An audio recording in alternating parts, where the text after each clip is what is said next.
Hello, Good can you? morning, everyone.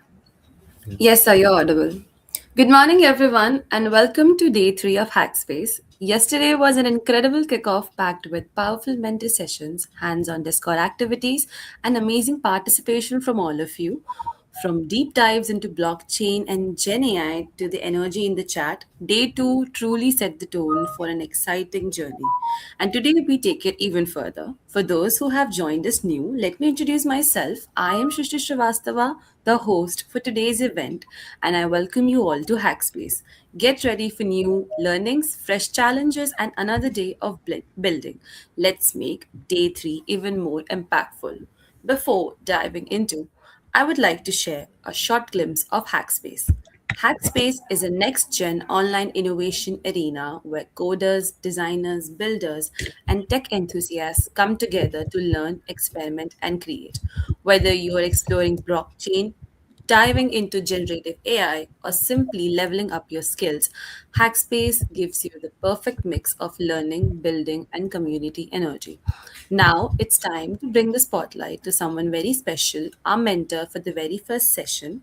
Please welcome Mr. Deepak Kagre, sir, who will be taking us stage for the blockchain track. He specializes in blockchain and self sovereign identity with strong expertise in digital identity. His work also spans across global security and metaverse, reflecting a broad and future focused technology vision. In addition to his technical work, he is an author, guest speaker, mentor, actively contributing to knowledge sharing and community growth. We're excited to learn from his insights. Thank you so much, sir, for joining us. You can start with the session. Thank you. First of all, sorry, apologies. I was in another call which got extended by 10 minutes, 10 15 minutes. I strongly apologize for people who have been waiting for this session. You all can hear me clearly, right? Hello. Yeah, yeah, sir, you're audible. Okay. So today's session is very interesting. It talks about use cases of blockchain.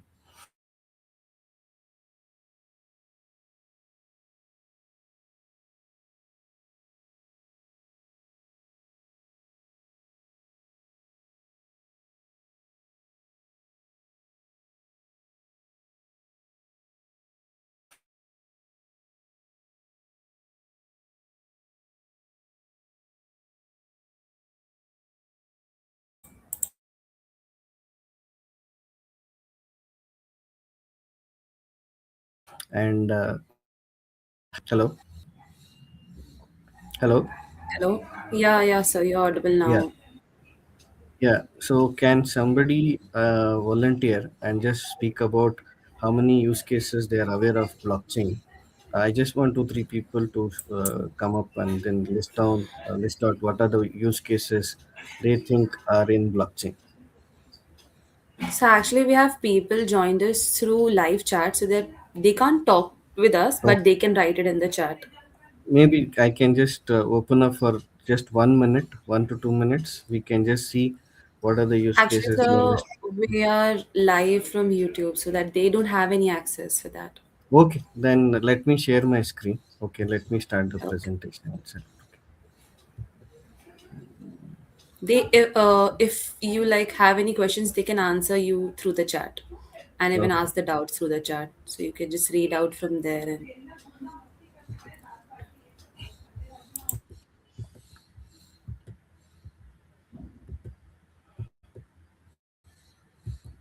Can you see my screen?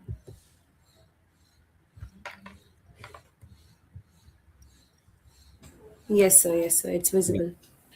See, blockchain, everybody understands, is one of the most secure technologies which has benefited digital trust. In a business environment, what people or industries were always lacking was the trust between two entities or two people when you do a transaction, which today blockchain is able to seal that digital trust so that nobody can tamper the record, or nobody can fake it or forge it once a record is issued on blockchain. And with with advanced technologies, cryptography, and encryption, and with self sovereign identity, where privacy is by design and by default, and you cannot make any changes to the issued record credential, whether it's a national ID, your mark sheet, or your driving license, or any land record for that matter. With SSI, it also helps for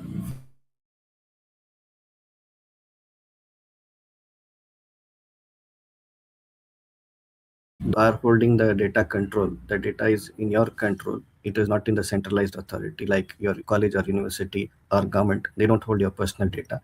And SSI also allows partial disclosure, where you can show only what is required. Like today, if you go to any any hotel or uh, uh, any government services, when you're asked to provide your identity, you're either showing your national ID, Aadhaar, or your driving license, or PAN card or voter card.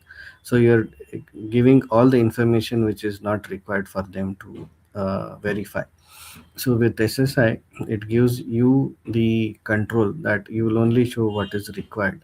And if you look at what has happened in Aadhaar itself, Aadhaar has come up with the QR Aadhaar card. Now you don't see any details written on the Aadhaar card. It's just your picture and your QR code. And the QR has the metadata, which shows that you are the holder of the card, and they can verify. One of the biggest use cases in India and the world in blockchain is Digiyatra. Most of us would have used Digiyatra, and they are using SSI and blockchain. So that is one of the largest use cases.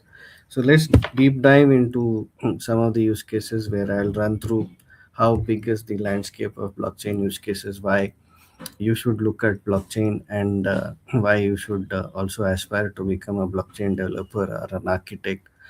With the infusion of AI, blockchain is also gaining more momentum, and this is going to become a very bigger space for blockchain adoption as well. So blockchain, by the time when people mention the word blockchain, everybody refers it to Bitcoin or cryptocurrency. That is not the only use case. Crypto is just one part of blockchain use case. A blockchain has many use cases at an enterprise level, just not a currency level.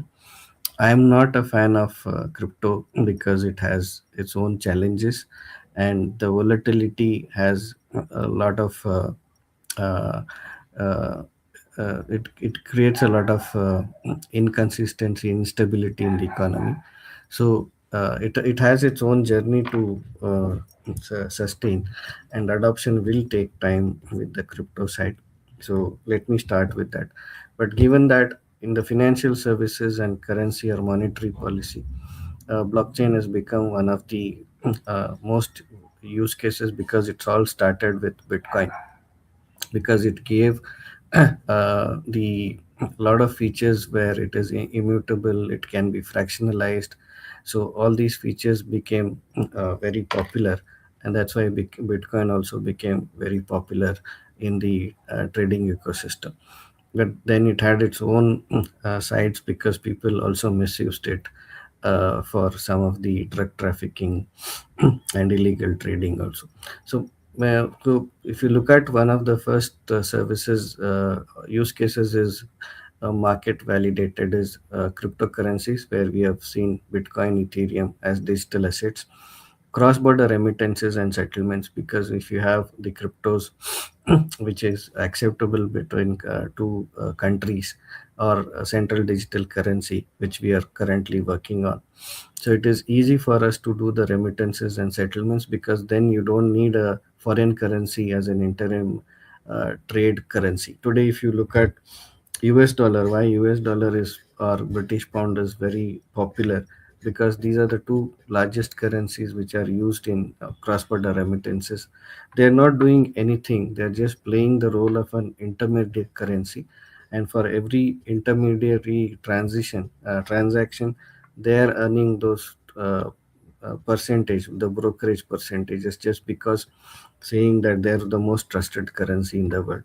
So that whole uh, uh, thing will get eliminated in the next couple of years when people start using either cryptos, digital currencies, or in form of crypto or CBDC. Stablecoin is another form of cryptos, but these are backed with gold assets or uh, with oil or US dollars.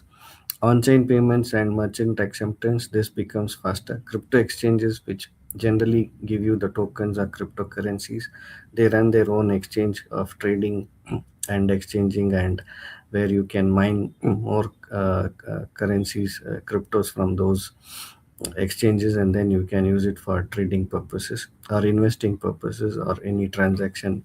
You can also use it for lending in the DeFi ecosystem. Asset custody and wallet infrastructure. You have all these cryptos wherever you are using. You have this wallets like MetaMask and Coin Wallet, where you are storing the your cryptocurrencies or digital assets in the secure wallets, digital wallets. And then we come to DeFi lending and borrowing. This is making lending and borrowing much easier, that so that you don't have to go to banks. You can ask money from your friend who can lend you on a DeFi protocol, and then you can pay the interest to the friend or a family member who can help you finance that initial money which you are looking at. So there can be a asset which can be collateral, used as a collateral, and then you can pay a lesser interest as well if you can negotiate with them. And this is all written as a smart contract, and then automatically this whole transaction is cleared. And this will allow a lot of people who cannot, who go to the bank and get loans, so they can use DeFi as a protocol. Yield farming is for people who have a lot of cash or assets, which digital assets, which is sitting with them idle. They can put that money in those DeFi protocols so that there is liquidity available, and they will earn interest on the by investing in the protocol. And for every transaction, they get a fees. Liquidity protocol is again pooling of all the monies by all the people so that the community can use this. There's more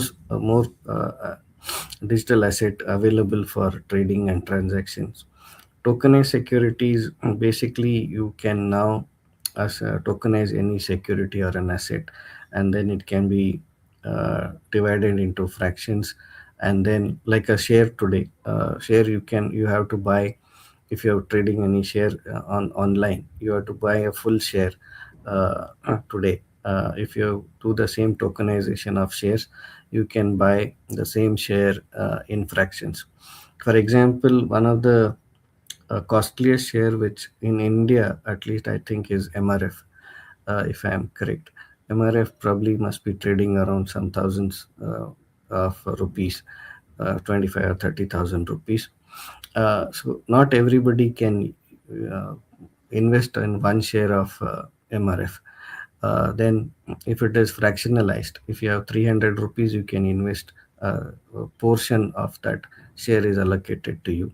In that way, there are more opportunities created by the stock market for more people to invest as micro investments, and those shares can be tokenized, and they'll get a fractional share of the share. And that is how Bitcoin also is being today. Any crypto is also being invested, because nobody can buy, not many people can buy entire Bitcoin, because people are buying in the fractions of whatever they can buy. And when the value goes up, proportionately your value of the Bitcoin is also increasing, and when you sell, you make that proportional profit as well. So online treasury management for is all for corporates which are managing their treasury, their cash system. This can be transparent so that people can see what is being budgeted, what is being used, what has been used for what purposes. And CBDC pilot is basically all the governments, where our Reserve Bank is also launched are rupee e-rupee, where it has been used for either retail or wholesale, and some of the retail customers are already using CBDC digital coin in doing this transaction. In India, we already have UPI because UPI has become very popular and very easy for us to make the payment. Nobody is today using cash in India. Wherever you're traveling, any part of the country, UPI has become very, very famous. Similar is the CBDC part. It is yet to pick up the speed at which UPI is.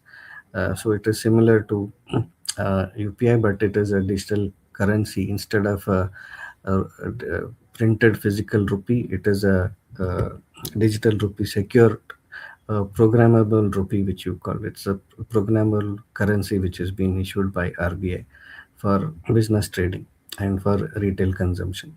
You can also look at on-chain forex currencies and derivatives where you want to buy forex. When you come on blockchain, your transaction fees will become lesser. When you if you go to buy a forex with a bank, you're probably paying more commissions for buying the forex. On-chain, this can become much cheaper, whereby you are saving a lot of money if you want to buy a large forex. So, programmable money is basically you're programming a token and for a specific purpose. So, let's say Indian government is giving so many subsidies for farmers, and since they are sending this money directly into the account of the farmer, now once the money is received by the farmer, let's say they are giving subsidy for farmers to buy urea, right, for their farms. So what farmers generally do is they get take these subsidies. Somebody uses for wedding, somebody uses for their students children's education, or paying their loans, or paying maybe people gamble with it. So that entire money which has been distributed by the government for a specific purpose, we don't we are not able to track it where it is used and how it is consumed, and that's how people default. If I give a programmable money saying that this has to be used for only buying fertilizer, with that money you cannot buy anything else, then it becomes very specific buy, and it is traceable, and you will only use it for the secure purpose for what it was issued. Similarly, for real and tax compliant payments, today we are getting income in our accounts, and then you have to compute the tax and make the payments. With real time tax, once the income is flowing, it will automatically do the reconciliation of income and expenses and then pay the tax on its own. Embedded finance is like your Ola, Uber, smart money, where you can use this money for within the app, where you can use for paying some of these transactions. Online credit scoring is it's about like your CIBIL scores, which you can get your rating of your financial status, how you're currently rated on the on your financial status quo. Cross-chain liquidity protocols is another use case which we are looking at in the finance sector. In future, we are looking at AI managed DeFi portfolios, autonomous financial agents, where agents will be your financial agents instead of the human agent. You'll probably have a facial financial agent which can be deployed by a bank or a lending company. National level programmable welfare money. This is a very good concept. If this comes, and if the government is able to do the direct debit for programmable all the subsidies which it is giving to the beneficiaries, and that is used only for a specific purpose, so then it becomes all the taxpayers money is used for a specific purpose. Then people putting in liquor or gambling or for any other wrongful purposes are misused, the same money is misused. Universal settlement layer for trade finance and DeFi. These are the future which we are looking at. Decentralized identity and SSI and trust infrastructure. This is a very large growing space. Decentralized identifiers, basically, it is issuing the identities for the three players. In a decentralized architecture, we have three players. One is the issuer, holder, and the verifier. When we say DID, so whenever there is, let's take a university use case where university is an issuer. So an decentralized identity is issued to a university, saying that they are the authorized authenticated issuer of any certificate or a credential for the student. Now the student is issued a DID where it says he or she is the authorized representative student who studied in a certain university, who holds the credentials issued by the issuer, and the verifier will have a verified ID, so that it's a trusted verifier, like an employee verification happens. Background verifiers who come and verify, they can be issued DIDs. So the student is also aware if somebody is who's verifying, asking for verification, is a registered trusted verifier. So we are creating a trust registry there. Verifiable credentials are certificates, basically your degree, mark sheet, your skilling certificates, whether you're learning software development, your project management, Scrum, or Agile programs, whether you're a doctor, registered doctor, your credentials of your doctor licenses, your dental, your clinics, your pharmaceutical shops, driving licenses, anything which is issued as verifiable credential. Like it can be voter ID, it can be ration card, it can be driving license, it can be birth certificate, death certificate. So anything which is verified can be issued as a verifiable credential. Wallet based identity, basically all the credentials which are issued by the issuer can be issued on a digital wallet. The wallet can be both web wallet or a digital wallet. For people who have smartphones, they can download the wallet and keep the secure credentials on their wallet. Nobody can tamper or hack the credential which is issued in the wallet because they are cryptographically encrypted. And whenever somebody is asking for a verification, the student can just go to their wallet, pick up the credential, either share it on social media or share it on email or share it to the verifier to verify instantly. This helps instant verification, whether you're going for a bank loan, job, or university admission. You don't have to wait for a long verification process. When you can show a digitally issued verifiable credential, within 2 to 3 minutes, the issuer, the verifier can authenticate whether this is a truly original credential or it's a fake or falsified education credential. In banks and government entities, sometimes you have to do a lot of KYC.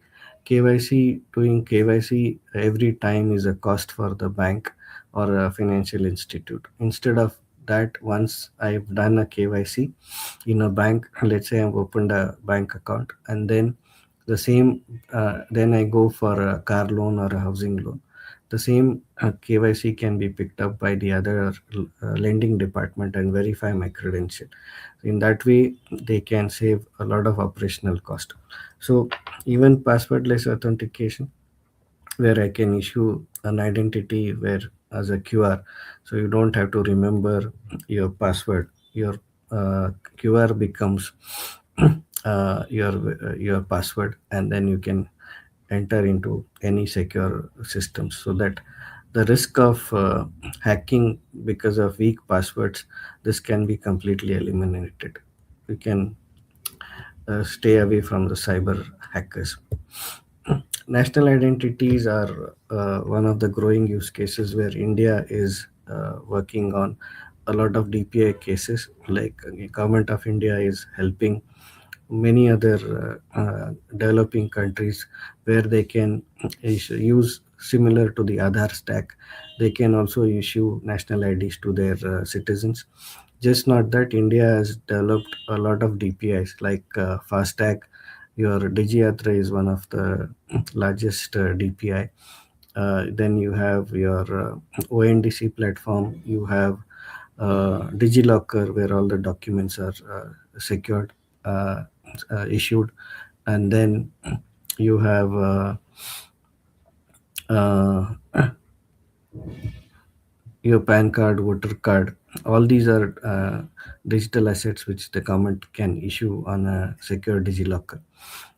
Right, India has at least 15 or 17 DPI, DPG, which is one of the leading across the world. Your UPI is also a DPI. Your FASTag is a DPI. DigiYatra is a DPI. DigiLocker is a DPI, DPG.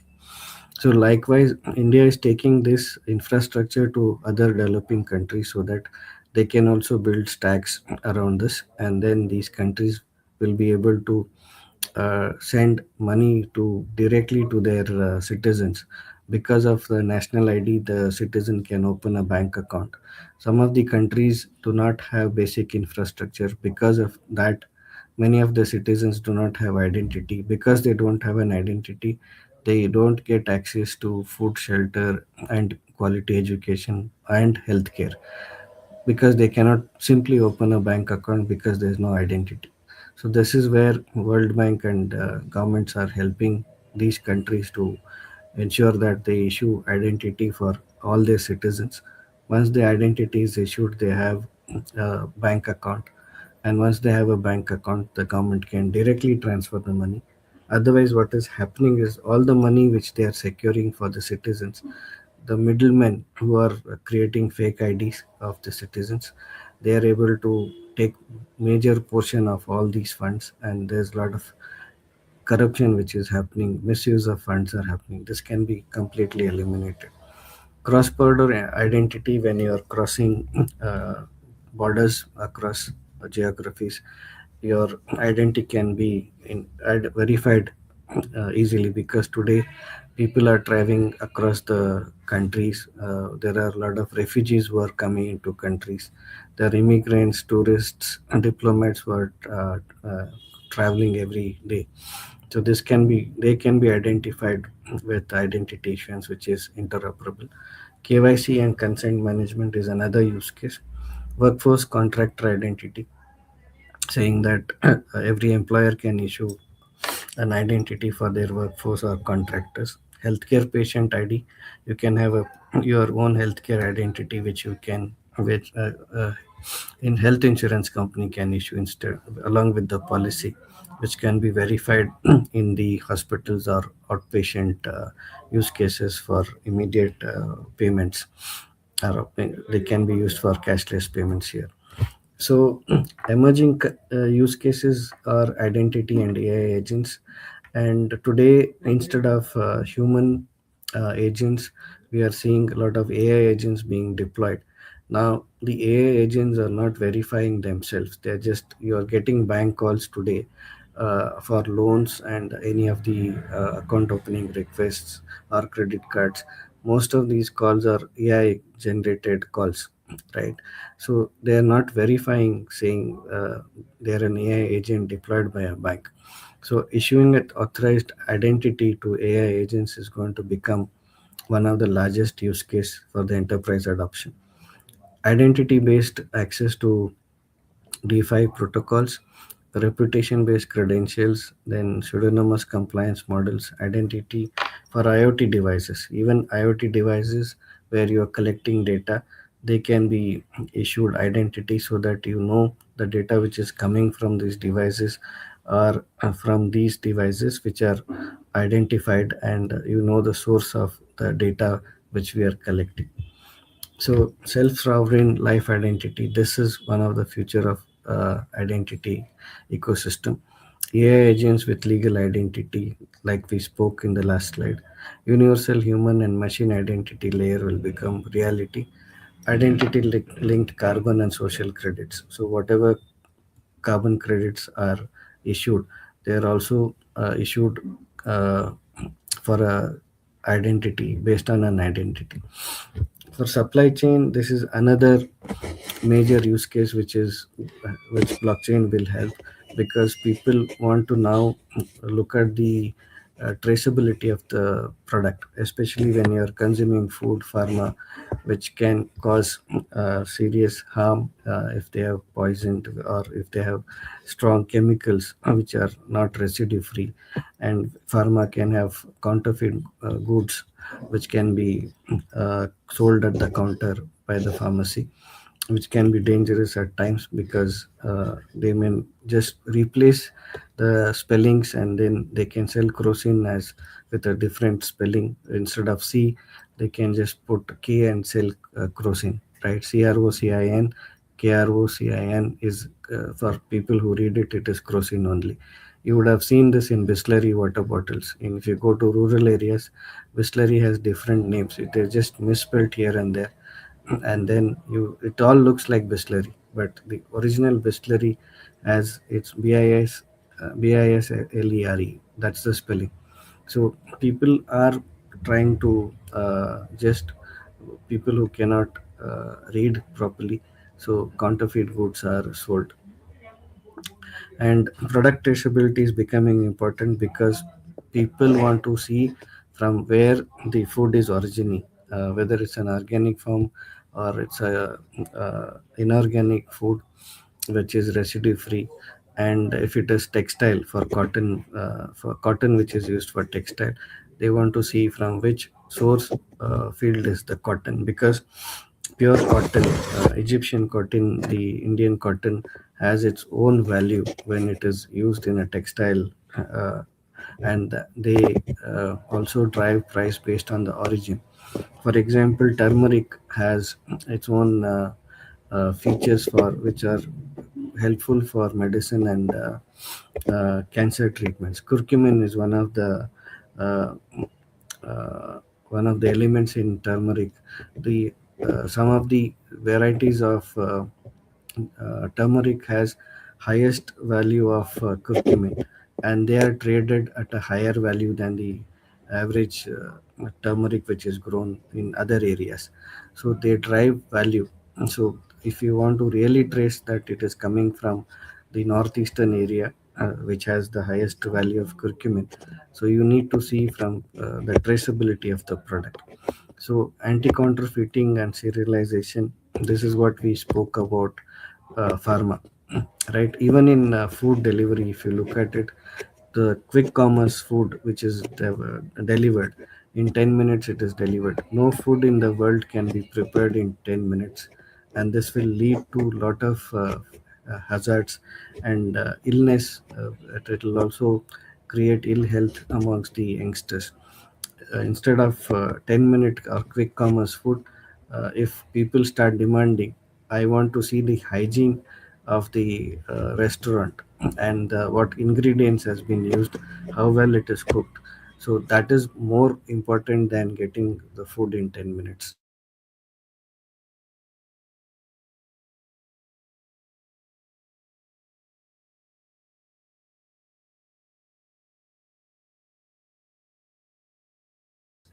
Properly cooked food. So that is where things have to change, where people have to ask for more transparency and trust.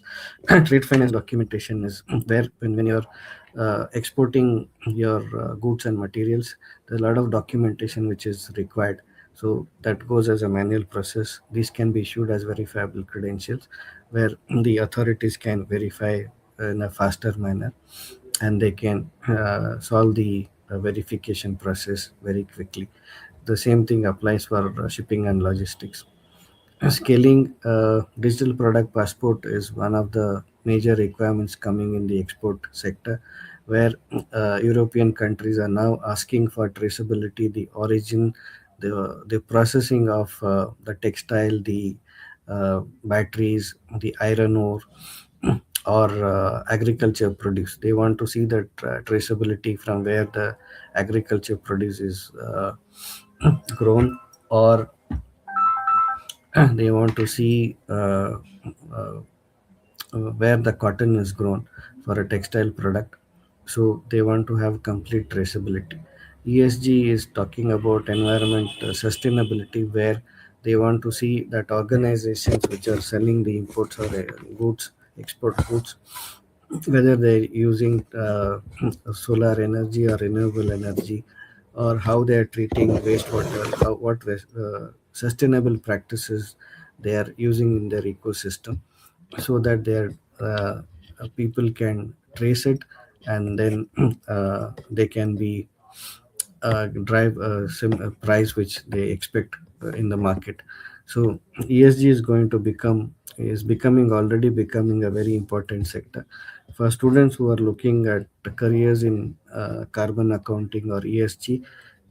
All the big four consulting companies are looking for these roles, and every manufacturing company or an exporter has already started a practice and vertical department called sustainable department, where you have sustainable practice managers, which is also similar to a quality control department, where you have to ensure that the organization's entire process is managed in a sustainable way, and you have all the audited reports which you can uh, send it to any agency or a government which needs to verify.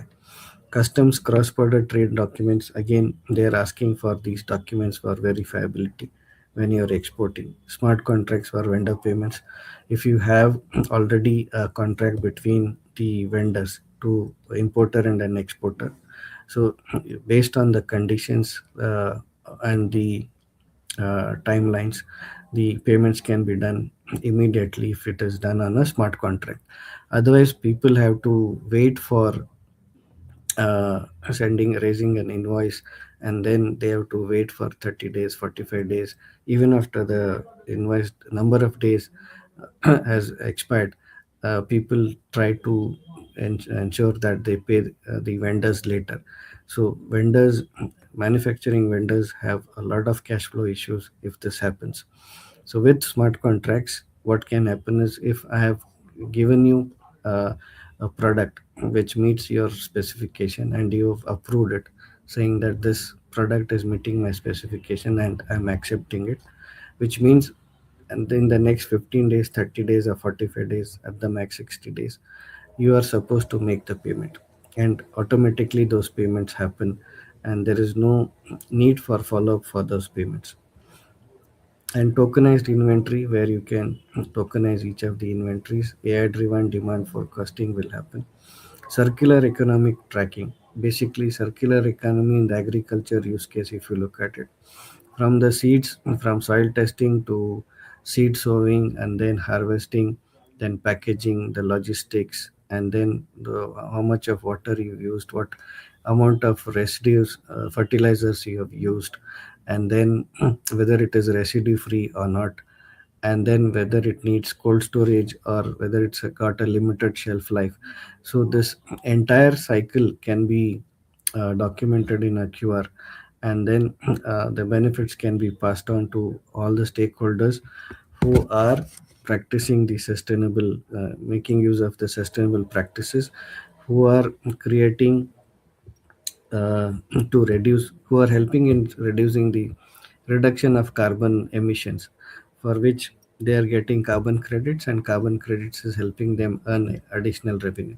This is how the entire circular economy is working. If you're looking at wastewater, industrial wastewater, people do not treat wastewater and then they just dump that into the rivers or seabeds, which is used for human consumption and which can be dangerous when chemical industry or textile industry, which use a lot of chemicals, pour this wastewater into seawater or rivers.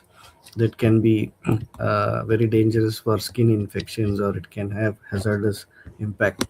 So basically, this water has to be treated. Only treated water can be let out, and then some of the treated water can be reused within the ecosystem, within the manufacturing premises, for washing, cleaning, or reusability. And that is where you are saving a lot of water. The water which your natural water is very expensive, because natural water is very limited. Even hydroelectric power which you are generating, which is through natural water, right? Because of the dams where you are generating the hydroelectric power, it is very expensive. So you can use alternate ways like solar energy or wind energy, so that you are passing back the reducing the carbon emission, and because of which you are it is important to ensure that we are not rising the global temperatures, and we need to work on sustainable practices so that we contribute in reducing the carbon emission. Everybody who is contributing to sustainable economy or processes is trying to reduce the carbon emission, which will ensure the global warming or temperatures will lower down, or we can keep it at a required standards. So you would have heard about net zero, which is people are targeting by 2050. Indian government is targeting by 2070. So we need to reach this net zero targets before 2070, at least in India is concerned. If we can do this by 2050, we will be helping most of us in the planet to manage the global warming system. Otherwise, the future generations which are coming after us, they will have to face a lot of heat, and they will always blame us for creating that situation for them to deal with excessive heat. And there will be a lot of natural calamities, floods and droughts, which we are, because of us, they are going to face all those problems. Cold chain compliance, because certain vegetables, fruits and vegetables, or meat, when or pharma products which are transferred to logistics, needs to be maintained at a certain temperature. This can be tracked through blockchain. And self-auditing supply chains, where it can audit itself, tokenized supply chain financing, autonomous supplier marketplaces, planet scale traceability ledgers, are some of the features which we will be seeing in the next couple of years. So I'm going to move fast because of the time. NFT and tokenization and digital assets, digital art and collectibles. At times, when during just before COVID or around COVID, we had seen this outgrowing area of digital art and collectibles, where people were buying digital art at exorbitant prices. And today, because of some of the issues with greenwashing, NFT market has come down. But if you are issuing an NFT for a real world asset, with a physical asset, digital asset, you still can generate value for that, and you can use that for collectible. So let's say if you have a painting, or somebody has Dhoni's bat, or Sachin Tendulkar's bat, or Virat Kohli's bat, if you are investing on that, and if you uh, have paid a price today and saying that I own this collectible, and then after some time when the same collectible is auctioned, it might go for a much higher price because of the value it creates over a period of time, which is called the vintage value. And at that time, when somebody wants to buy at an X price, so you have to prove that this was an original bat which Virat Kohli or Tendulkar played. There has to be statistics and data which can be verified. Only then somebody will pay for it. If somebody is trying to create a duplicate version of that and sell it and try to fool the buyer, then the it will not have any value. So that was the whole reason behind NFTs, so that the collectibles and the art which you have will gain value over a period of time, and then there is a trust and traceability based on which this can be traded. Music creators, and they can earn royalties for their creation on music over a period of time, and domain names can also have value. Real world asset tokenization is a growing space where you can sell your real estate high premium projects at a fractional level, because sometimes individual assets will take its long time to buy. If you allow tokenization, maybe 10 people can join together and buy that asset, and over a period of time, when the asset gets a higher value, they can sell it, and each stakeholder can proportionately take their share, and they can make quick money. And this helps the builders to sell the assets much faster. So there was a real estate company in UAE which tokenized their entire property. And once they had created a buzz around this tokenization, and when they listed it out, what I've heard is the entire property, if you sell it on a physical basis today with banks support of loans and people, high net worth people investing in these assets, any real estate property to sell, it will take at least 6 months to 1 year. This asset, this whole property which was listed using tokenization, it was sold under 5 minutes. Under 5 minutes. See the speed of sale which happened because of real world tokenization. So tokenization is not limited to real estate. It is also covering bonds, debts, intellectual property, derivatives, stocks. So anything which is real world, where you asset, you can tokenize it, and then there will be a lot of people who can buy it, and it will have momentum. That is what it is going to create. Fractional ownership is what will help tokenization. IP and patent can also be tokenized. Loyalty brands can issue NFTs. Dynamic NFTs are there, and then NFT based access control, soul bond tokens, which is not transferable to anybody. Tokenized experiences and memberships, basically, you can create. Tokenized human capital, if you are a sports player or a developer, based on your talent, people can invest on you, whether you are hiring or as an employee, or employer, or investor.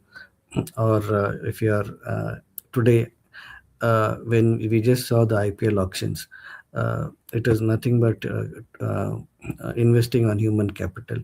So that can be, those players can be invested at an younger age, and then when the price comes, they can be sold to other clubs at a higher price, and the clubs can make uh, revenue out of that. So then we have governance DAOs and institutionalization. This is one of the my favorite subject, if you ask me. DAOs create protocols of governance, on-chain voting, and community treasure management, because it gives more transparency of governing an enterprise or a social ecosystem, where you have more transparency, where you as a member are part of the decision making team. It's not like if you have a company today, and if you are a shareholder of the company, but the shareholders are not able to make the day to day business decisions. It is only some of the people in the management take a call, and those decisions, whether it is good or bad, we don't know, because we as shareholders are not involved in it. So if this system happens, right, the DAO ecosystem is practiced based on your participation. Most of the community people can vote, and it is based on whatever investment decisions are made. It is available for all the shareholders or members to see what is the voting of the decision, instead of a single individual taking the decision. For example, Kingfisher Airlines collapsed because of mismanagement of finances. If they had practiced a DAO ecosystem, most of them would have probably controlled the spend on the lavishness which the airlines had spent so much of money, and then whatever happened, we have seen that. So this is one protocol business model which blockchain can help in controlling and running the enterprise transparently. uh, and you don't need to have a CEO, which who can be there for the entire life period of the entity. Instead of that, the DAO ecosystem So, can, yeah. so sorry to interrupt, but actually our next mentor is waiting as we have another session lined up from 11 a.m. for Gen AI. So if you could just wind up. So I will just cover this part, and then I will wind up. Okay. Okay, okay, sir. So basically, DAO allows you to do on-chain voting, community treasure management, corporate draft structures, and also you can have gig workers who can be selected based on their talent. And then AI assisted governance, voting can happen, and nation state DAOs can be created, global public goods as DAOs, algorithms. These are some of the use cases of DAOs in the blockchain ecosystem. So, rest, I will be able to share the presentation. You can go through it.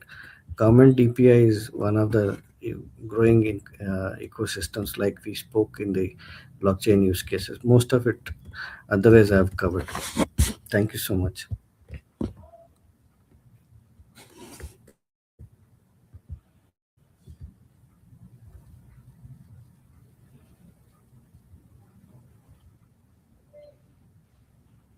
Can I log out? I have questions.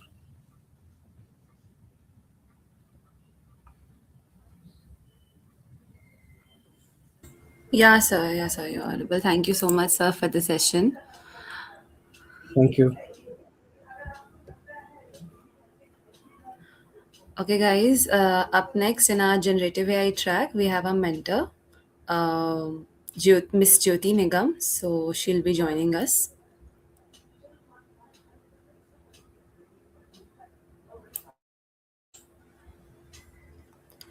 Welcome, ma'am. Everyone, please give a warm welcome to Ms. Jyoti Nigam. She works in generative AI and quantum computing and is a data scientist with strong expertise in natural language processing, large language models, RAG systems, and AI agents. She is also an active speaker at platforms like DevFest and Google I/O and a dedicated mentor in the tech community. In addition, she serves as a co-lead of Force United Kanpur. Is a GATE CS qualifier for 2025 and 23. Also a tech writer and contributing knowledge back to our community. We are excited to learn from her insights and experience in Gen AI systems. Ma'am, thank you so much for joining with us. You can take this session now. Okay, am I audible? Yeah, yeah, you're audible. Okay. Well, thank you so much for the introduction. Hello everyone. My name is Jyoti Nigam, and I'm currently working as a data scientist at Upgrad School of Technology.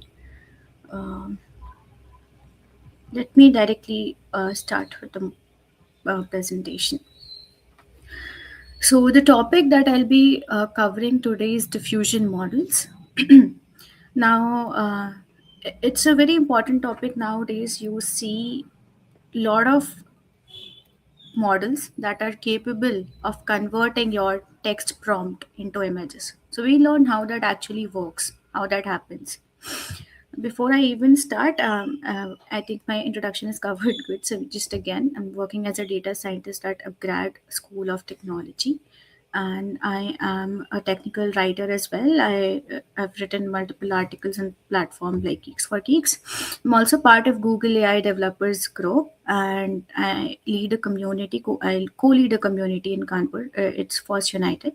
I've mentored more than thousands students in this space of data science, ML, and AI. So now we'll start with diffusion models. What diffusion models are actually. So you see, you've heard about DALI. You would have heard about Mid-Journey. You see Google Gemini models capable of generating images. As soon as you type a text prompt, it is able to generate a very beautiful image.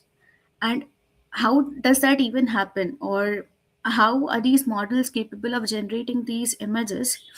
Uh, how is the entire technology working? So the technology behind or the core fundamental is diffusion models. What diffusion models actually do, or what is their goal, is that you have a lot of images. We'll take an example. Let's say we want to generate these sprite images. So these are like game characters that you would have seen in your video games. So let's say that I have a lot of sprite images. These are called as sprite, and this will be my training data. Now what I want to do is that even though I have good number of images, I even want more sprite images and maybe more new character. And I want to train a neural network that can generate more sprites for me.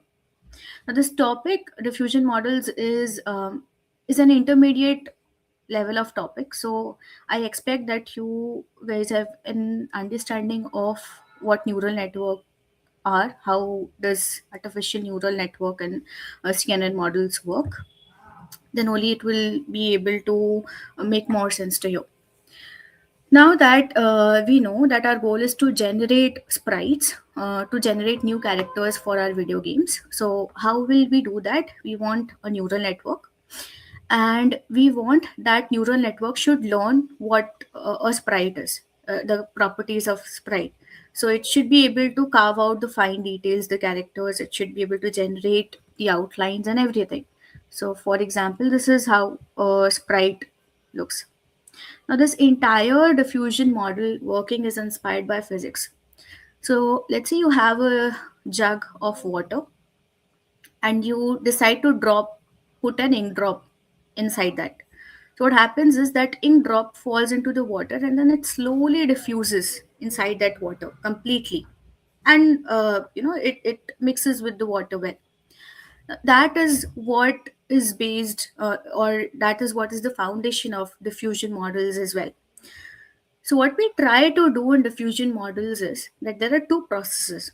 One is called as forward diffusion, and the second is called as reverse diffusion. So what we try to do is, first we try to put this ink drop into the water and we let it mix completely, and then we try to reverse the process.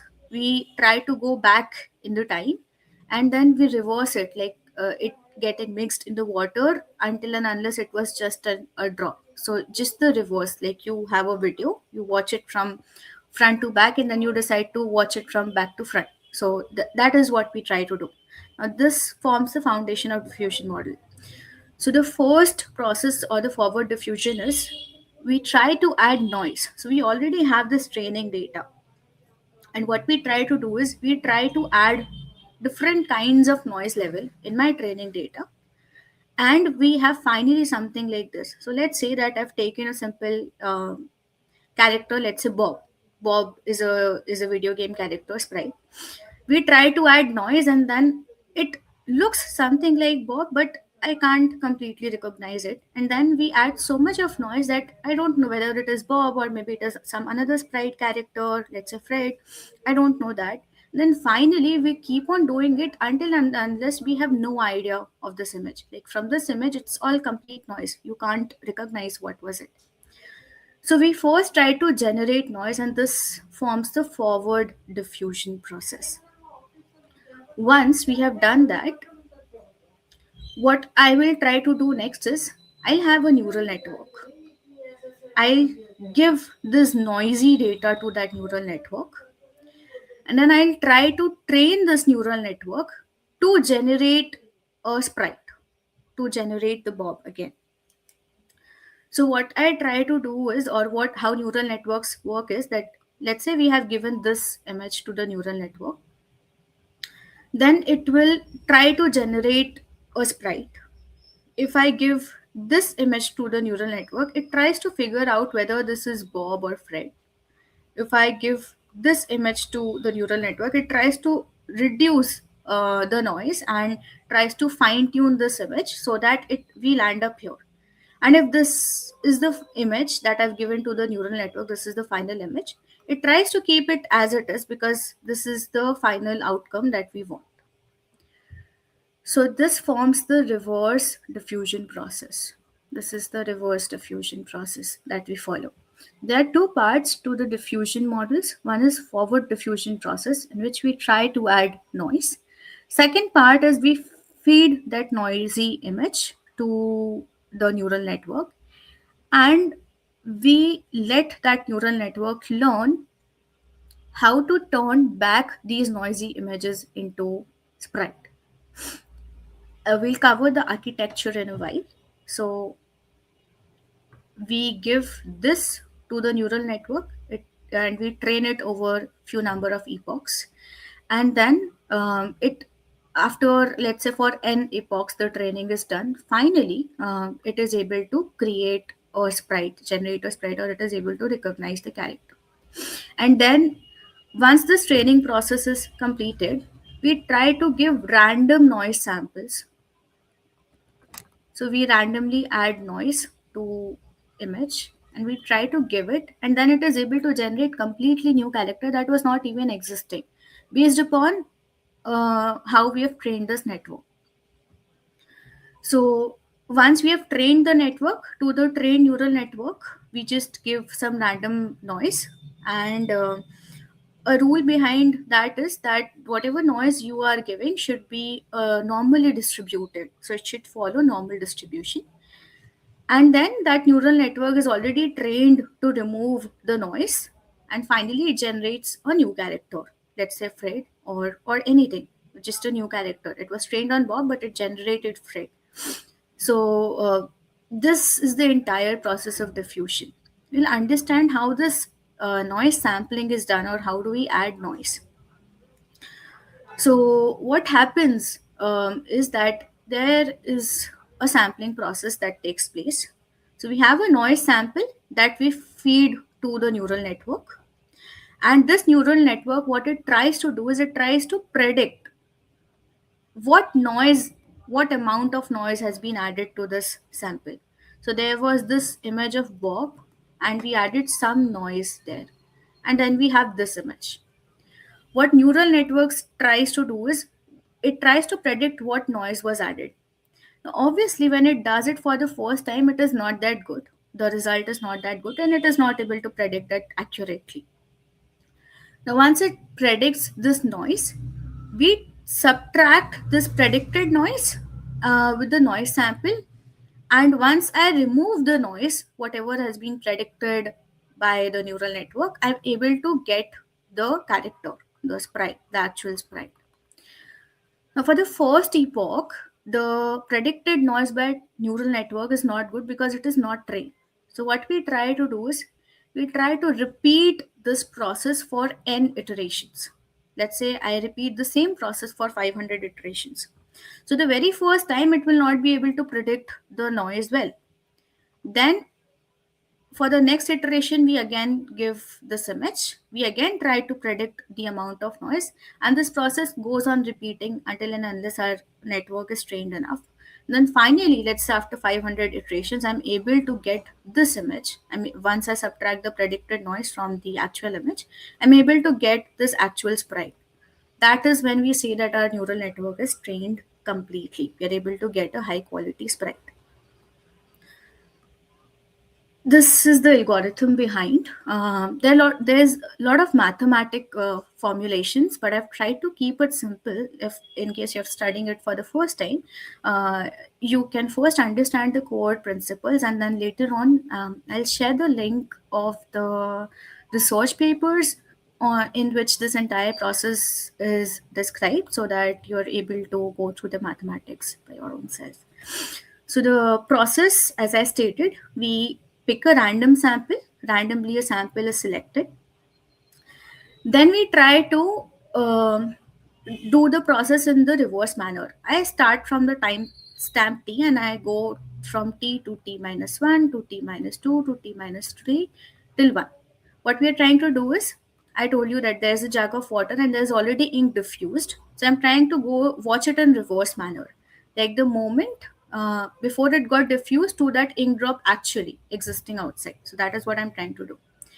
What I do is I add some extra noise. Now this part I'll cover within 2 minutes. Why do we need to add it? So we add some extra noise, and then I use the trained neural network. I give the original sample, the image sample at the timestamp t, and I try to predict noise. Once I get this noise, I I'll apply an algorithm which is called as DDPM. Now, this diffusion models are based upon DDPM algorithm. Now, this algorithm adds some scaling factors. These are the scaling factors S1, S2, S3. So, we try to subtract the predicted noise with some scaling factor multiplied from the original image, and then we also add some extra noise. And then we finally get this output. the output by the network, the final sprite that it generates. And we repeat this process over t time steps. And this is the Python code for it. This is the algorithm, and this is the Python equivalent code for it. So, uh, in this code snippet, I'm using PyTorch. You can do the same in TensorFlow as well with the equivalent functions, but PyTorch is easier to implement. So, we've created a sample DDPM function. We select a random sample.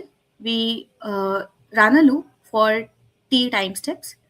We first do reshaping of the time tensor. Then I just simply add some random noise. I generate this extra noise, which is z here. Then I try to get this output, predict noise, this line, predicted noise. This line is here. So I try to get the output noise, and then I actually create a sample. I add scaling, I add this extra noise, and then finally I'm able to return all these samples generated over t time step, the final sample, after running it for the t time steps. This is the sampling algorithm that actually happens initially, how we are able to do the reverse diffusion process. Now, the reason why we add this extra noise, how that happens is that this neural network actually it wants a noisy image. So we feed in a noisy image, and then it tries to predict the amount of noise that is added. Then we do a subtraction of this predicted noise, and then finally generate the sprite. That is what we try to do. But before I even give this noisy image to the neural network, I try to add some extra noise. This is some extra noise that I try to add before I give this image to the next step. No, I don't do that. I don't give this image to the next step. Before I give it to the next iteration, I add some random extra noise, and then this is the image that I give back to the neural network for the next epoch or the next iteration. Why we try to do is because if we don't add additional noise, the sprites that are generated finally would look something like this. And they're actually not very good looking. The characters are not that clear. But if I do this step where I'm adding some extra noise before I even give it to the next step of neural network, I get very high quality sprite images. So this step is actually required to stabilize the neural network so that it does not collapse and then it generates sprites that are not clearly distinguishable. So this is the reason why we try to add some extra noise. It stabilizes the neural network. If you don't do it and if you try to generate before without doing this, you'll notice that it generates the images that are actually quite black, and then you'll not be able to recognize these sprites well. So this was the sampling process that we did. Now I told you that we're using a neural network. Now what neural network are we using? We use this UNet architecture. This UNet architecture was initially introduced, or it came into existence for image segmentation, that too in the biomedical field. So it's a CNN segmentation model, and diffusion models they use this UNet architecture to actually the entire neural network that I'm talking about. That you see the blue box which had this trained neural network written. This is how that neural network looks like. So what happens or how this unit works is it's again a very complicated architecture, but I'll cover it in a very simple manner. So let's say that you have this image or this sprite, and it's 16 cross 16 cross 3. So they're like it's a colored image, and the size is 16 cross 16. You feed this image to this unit architecture. Now, this unit architecture first downsamples this image and tries to reduce the representation of image in some intermediate form that is actually that actually takes less space or is optimized. So it generates an intermediate representation of it. And then what we try to do is we try to up sample that image. We try to regenerate or kind of upsample it from this intermediate form that is generated, and we also add some embeddings to it. I'll cover it again in a while. So we try to generate, once I upsample it and then this entire neural network is run, I try to get this output, which is this image which has got some noise. So this predicted noise, that is what I try to get as an output. So there are two processes that happens in unit. It takes in your original data, it first downsamples it into an intermediate form, then it tries to upsample that intermediate form to generate the final output or result. In this case, our input data is this image of sprite, actual sprite, and then the output, output is the predicted noise, the amount of noise that has been added to this input image. Now these blocks that you see, these are convolutional blocks, so they're conv 2D blocks, and there are some residual blocks as well. Now I won't go into these specific details because this is like very time taking, and it is the core unit architecture. So in case you have no clue about it, please read about this architecture. What do we mean by convolutional blocks, then what is convolutional transpose blocks, and what are these residual blocks. But in a nutshell, this is how the unit architecture functions and what it tries to do.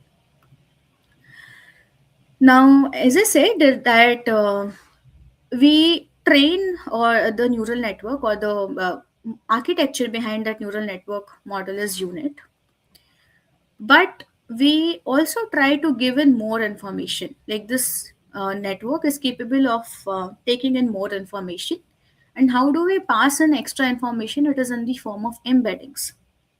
What are these embeddings? So embeddings that we try to add are of two types. So one is that we try to give time step embeddings. We try to give at what time stamp was this image looking like what. Then second is contextual embeddings that I'll cover in a while. So let's say that during this unit architecture, during this upsampling process, what I try to do is I have the timestamp, current timestamp. I try to generate the embedding of that timestamp, basically convert it into some numerical format. And then I try to add this to the upsampled block. And I try to do that at every step. And that is how I give in more information to the unit so that it is able to predict the noise better. Now, as I told you, time embedding is the embedding that is related to this time step, the current time step, and the noise level that we have added. There is another embedding called as context embedding. Now, this context embedding is basically your text prompt. So, let's say that you ask ChatGPT to generate an image. For example, you ask it to generate an image of a chair. Now, you gave a prompt that generate image of a chair. It converts this into embeddings. Embeddings are just numbers, and we call these embeddings that are generated as contextual embedding. So while we are training the network, the training process happens. We try to give this chair textual prompt as well as the image of the chair both. And during this upsampling process, I try to give this contextual images. I try to multiply. This is the multiplication sign. during the upsampling process, and I try to add the time embeddings. So we give more information to the neural network during its training process by giving time embedding information and contextual embedding information. Now, time embedding information is added and the contextual embedding information is multiplied. Then there's a whole mathematical equation that gets constructed. Then we are finally able to get that output. But this is how, again, in a nutshell, things work.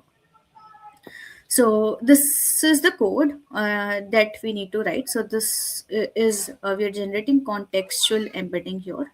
Then we are generating time embedding here, and then we just simply add or scale this to my next step or my upsampling second block. I just given my first upsampling block, I multiply the first output with the contextual embedding, and I add the time embedding, and I it also takes in this downsample second block as an input, and that is how this new upsampled block gets the data. Now, in this entire training process, again, as for all the neural networks, the goal is to actually learn to predict better. So it computes the loss function, and it what it actually tries to learn is it tries to predict noise. But if you look it in a way that we try to predict noise, if the noise prediction is not good, we again repeat that process. We compute some loss and then we feed it to the network again. What we are actually doing is we are always subtracting this noise from the original image to get the high quality sprite image. So we are kind of training the neural network to predict noise. And what it actually does finally, by learning how to predict noises, to learn what distribution is not noise and generate that high quality sprite image as the final output. So this is what happens. So after every step, the loss is computed, and then there is this backward propagation that happens, and the neural network tries to actually predict better. And this process keeps on repeating for again an iteration. So let's say that I have this Bob as a character. I added some random noise to it, and then I gave this uh, sampled uh, noisy data to the neural network. Then this neural network tries to predict noise, and then we finally apply DDPM process to remove this noise from the actual sample, and we predict what loss is incurred, and we repeat this process again and again for n iterations until and unless the loss is minimized or we get a high quality sprite image. This is done for Bob, and the same is done for Fred. And this is how, let's say, we have n samples, and we try to train this neural network over m iterations using, let's say, 10,000 images are there. Then we try to train this neural network for m iterations over 10,000 images, and that is how it is able to learn. And then for the prediction process, um, we try to actually given some random noise. That is how the prediction happens. So let's say that this was the real image. We gave this noisy image as an input. Then at epoch 0, if you notice, it is able to not very clearly predict what this character is. So lesser amount of noise is removed. But as it reaches epoch 31, this resembles more, it is more closer to the real image that we actually took as a sample before I applied forward and back reverse diffusion process. So this is different outputs of the sprites generation. I also have the code notebook, so I'll just cover it within 5 minutes. So this is how the outputs look like after epoch 1, then at epoch 4. So here the sprites are not that well generated. Then at finally epoch 32, you get very high quality sprite characters being generated. So we'll be working, seeing a coding demo of the same. Um, data set. So the algorithm is, we have a training image, we sample that image at timestamps t, and we try to determine the level of noise. We do the noise sampling as well. We add noise to the image using the DPN. We feed this into the neural network, which tries to predict the noise. Then we compute the loss between the actual and predicted noise, and then we back propagation and learn, and we'll keep on repeating it until and unless the noise is minimized. And this is the code equivalent of the algorithm, diffusion process algorithm. So everything that is written, like we do it for some n number of epochs. We try to load the current sampling image. Then I actually did add some random noise. I'm repeating it. I'm starting with the training process, and then I try to predict the noise. So this is the noise prediction process. So this is the sampling noise. Then we try to predict the noise from this neural network. Then we compute the loss between actual and predicted noise, and then we backprop this loss, whatever it is, and we apply the optimization step as well. So we backprop and learn, and we repeat it for a number of epochs. So this is the code, Python code in PyTorch for this algorithm. Now, embeddings that I talked about, how do they work is that, let's say I have a sentence. Now, these models are not capable of understanding the textual data.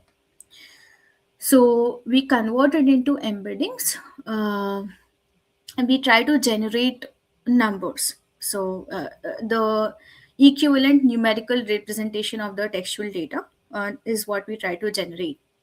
Now, it this embeddings try to capture the meaning. So how do they try to capture the meaning? For example, if I have a numerical representation of Paris, and I have numerical representation of France, and I have numerical representation of England.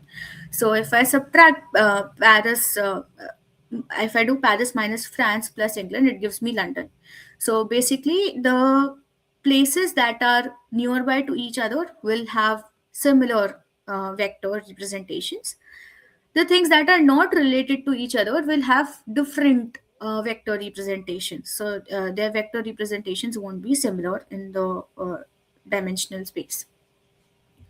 So how do we infer this is, so when you are building a model or you're training it, you given this text prompt, you tell it to you given this text prompt a ripe avocado, then you also give the image of avocado, and then you apply this whole diffusion process.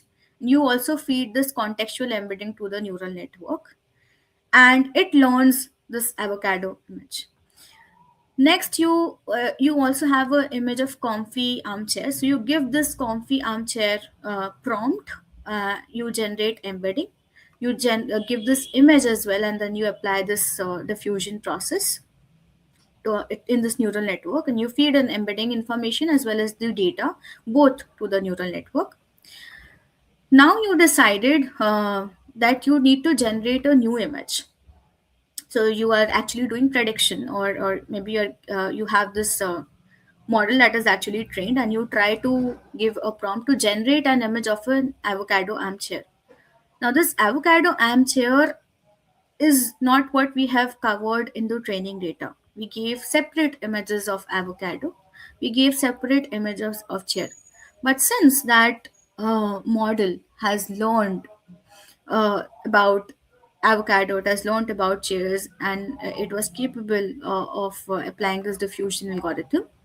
It takes in a random noise sample, and along with this image, it tries to predict the noise, and then finally it gives this kind of image. So this image is something that actually was not the part of our training data, but the model over time learned how to generate this kind of an output. Now, contextual embeddings that we try to add, does not always needs to be a complete text prompt. It can even be like single word character. For example, these are single textual prompt, like I want the image of hero, so I have this numerical representation. So if I want a non-hero, I have this numerical representation. If it's food, then I have one at the third position. If it's weapons, then at fourth position. And if I want a side-facing image, then I have this numerical representation for it.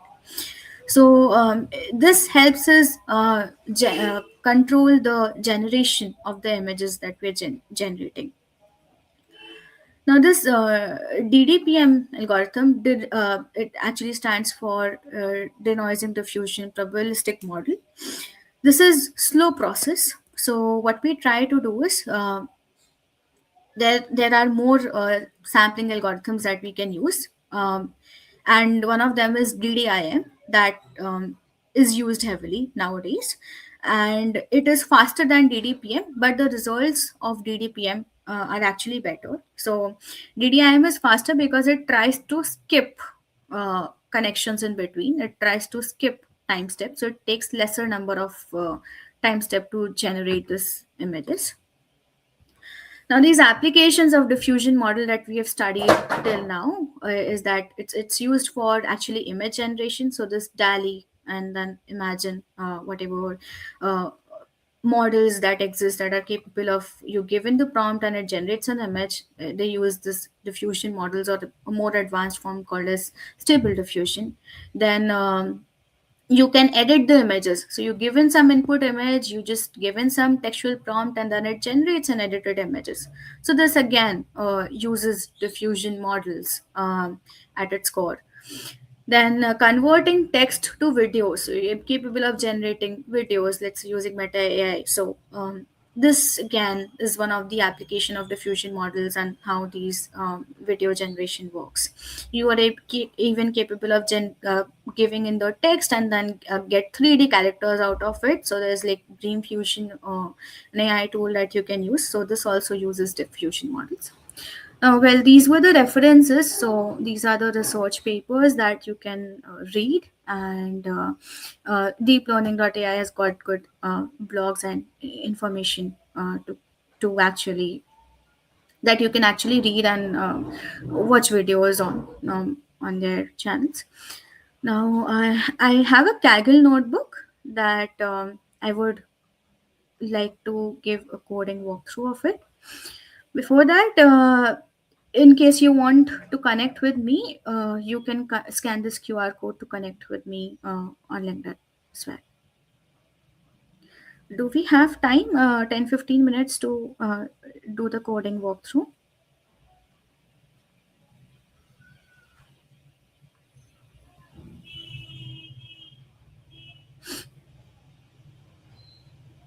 Okay. So let me share my screen.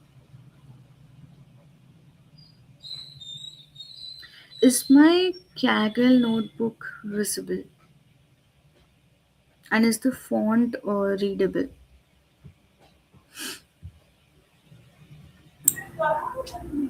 Ma'am, it is visible. Okay. Thank you. So, whatever we saw till now, these are just some written notes. I can share all these links with you. So, I'll put it in over Discord. So, the same process, I'll actually walk you through the code and explain you through that. So, I have got this sprite data set. So, I'll just show you while I load it. So, there's this sprite data set that has lots and lots of images of sprite, and I'm using PyTorch. You can again convert this into TensorFlow if you're more comfortable using TensorFlow. So we import the necessary libraries, like I'm importing typing just for type hinting, then progress loader, then torch for the neural network, then functional API for the activation functions, then the data loader, then some functions for saving the images and constructing some animations. So matplotlib and then torch vision is what I'm using. Next, what we have is our neural network. So there are some utility functions that we need to create, and the conv block that we need. So we first define this residual conv block that is the blocks that you saw in this unit architecture. So we need to define this conv block. So it takes in some input channels, it takes in some output channels, and we need to flag whether this is a residual connection or not. So there are two kinds of block in unit architecture. One is conv block, and the second is residual conv block. So if we flag it as true, it will be the residual conv block. Otherwise, it will act as a normal convolutional block. Now, this is specific, this entire code is specific to the unit architecture. It has nothing to do with the diffusion model. So, here we're just defining our neural network that is used to train the diffusion that we use in diffusion models. So, we define two convolutional layers. So, we have first convolution layer, and then we define second convolutional layer. So, it's standard convolutional layer definition. So we tell, and we're using 3 by 3 kernel. We take the stride value as 1, we set the padding as 1, we uh, do batch normalization, and we are using Jelu activation function here. So it's one of the activation functions. You would have heard of Relu, you would have heard of softmax. Similarly, we have Jelu activation function. Then we define the forward connection. So we apply first convolution layer. If it's a residual connection, then second convolution layer. Then we if the input and output channels are same, we just add residual connection directly. If they're not, we apply one-on-one convolutional to match the dimensions, and then we return the final value. If it is not a residual connection, we just return the output of the second convolution layer. So again, this is the neural network unit architecture convolutional models that we are defining. We use a function to set the number of output channels for this block, and then finally we define unit upsampling block, and then the downsampling. So by upsampling, we mean this part of the unit architecture. By downsampling, we mean this part of the unit architecture. So this entire code block defines this unit architecture that we've custom defined. Also, if you run this notebook, please use GPU. I have used GPU T4, and it took nearly 30-45 minutes to train this entire model. So don't use CPU, otherwise it will maybe take a lot of time and hang in your machine. Then we are defining a forward layer, feed forward neural network layer, to add in embeddings as well. So we need to give embedding of the input data. So for doing that, we define some layers here. We define a sequential layer. We flatten that layer, input tensor, and then we apply that to the model. Then these are actually utility functions. So this unorm is just for normally distributing data. So we try to make sure that whatever data we have, they lie in the range of 0 to 1, and it's normally distributed. This normal actually does the same work, but it does on all timestamps. So here's a loop defined that it applies this u- uh, unity norm over all the time steps of the data. So it's just running a loop. Then we have norm touch. Again, the same process. We try to do it for all the samples here. First, we define the function to apply this transformation so that our data is in the range of 0 to 1. Then we did it for all the time steps, and then we did it finally for all the time steps and all the samples. And this is for adding the contextual embedding. So this is a function. So we're giving contextual embedding. This is the contextual embedding of human. This is for non-human. This is for food. This is for spell, and this is for side pacing that we already saw. These are the numerical representations. Now here's this plot grid function, which is for actually plotting the images. Then we have this sample plotting function. These are again utility functions to just create your images and then get the output. And finally, we load our data set. So just a second, yeah. So okay,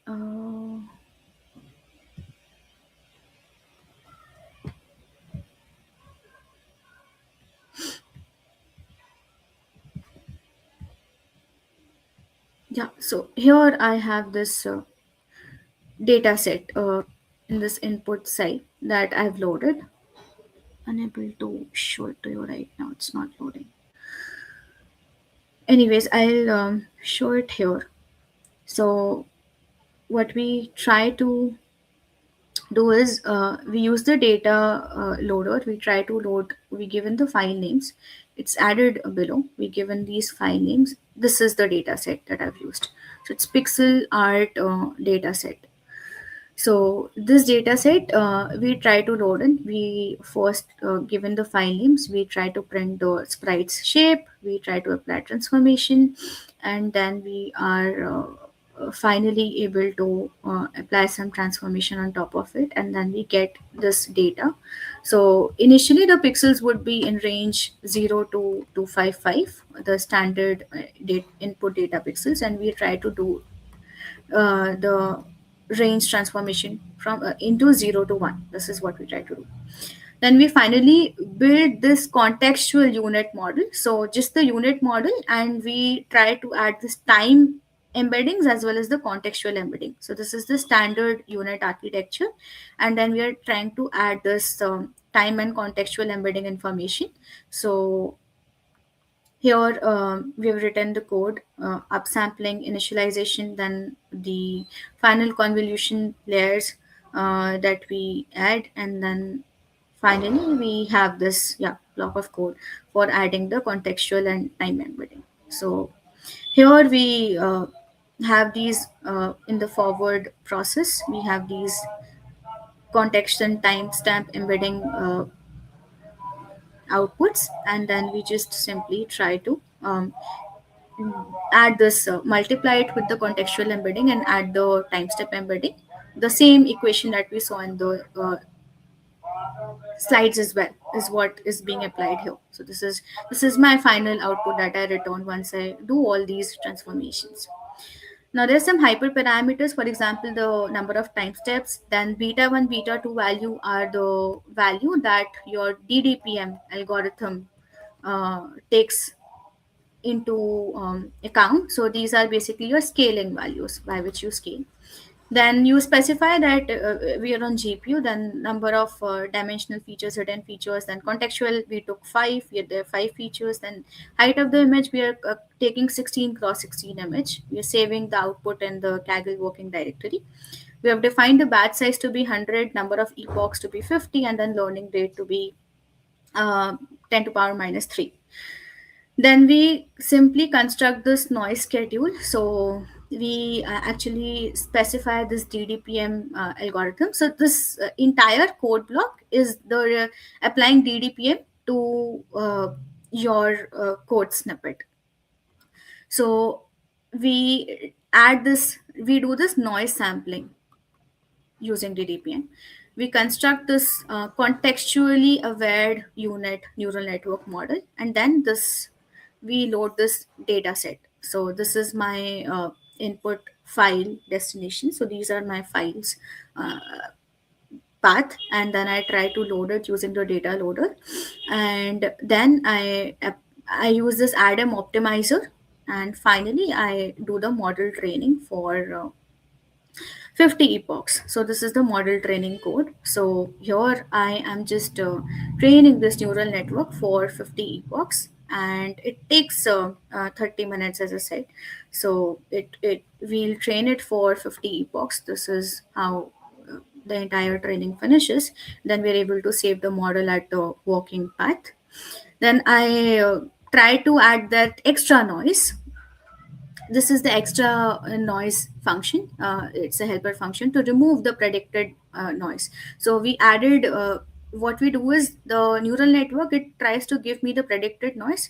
We try to remove this predicted noise from the original sample, in this case it is x, and then we also add some noise back, the initial sampling equation that we saw.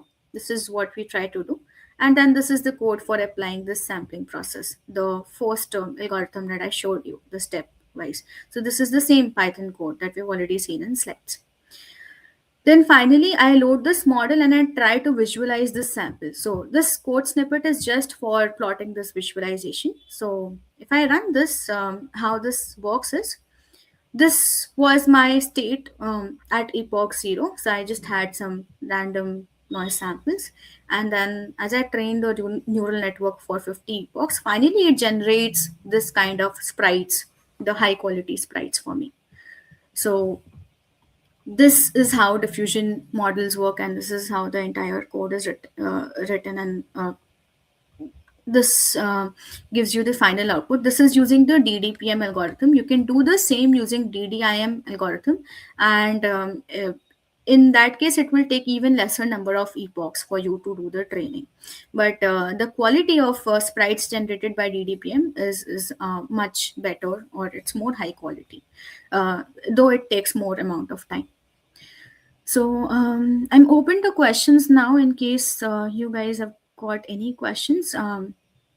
It's a pretty advanced topic, but I hope this gave you a good clarity on what diffusion models are and how they work, and how do we actually code them and generate images out of them.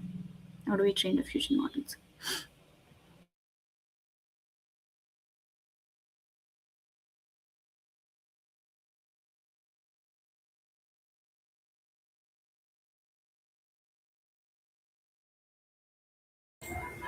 Ma'am, if students have any question, we have a Discord channel. They can ask you over there because we have a next session lined up.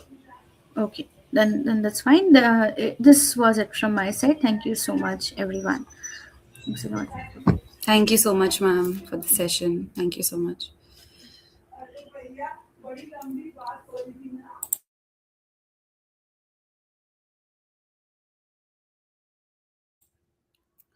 Okay, guys, moving ahead with our blockchain track, we have our next mentor here with us. Please welcome Mr. Mohit Bhatt.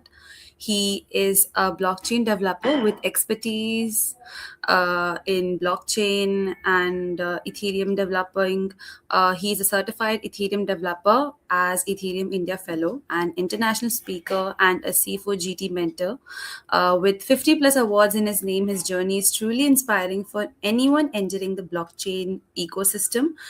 We are honored to have him here with us. Excited to learn from his vast experience in blockchain development and open source contribution. Welcome, sir. Thank you so much for joining with us. You can start with the session.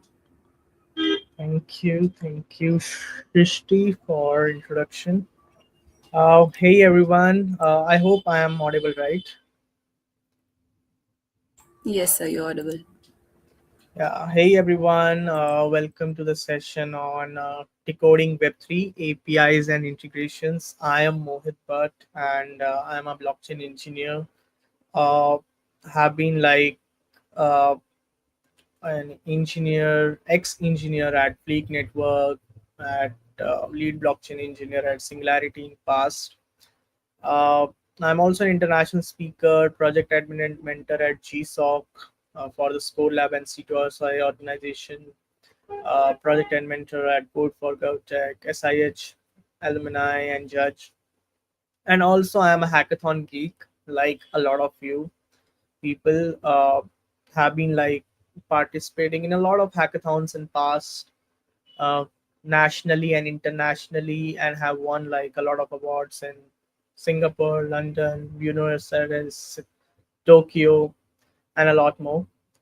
So let's get started with the session uh, on like APIs and integrations.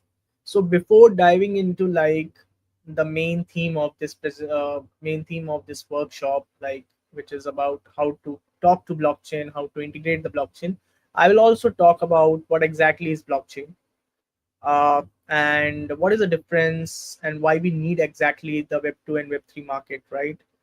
A lot of students actually ask, like, we want to go into blockchain, but what is the use?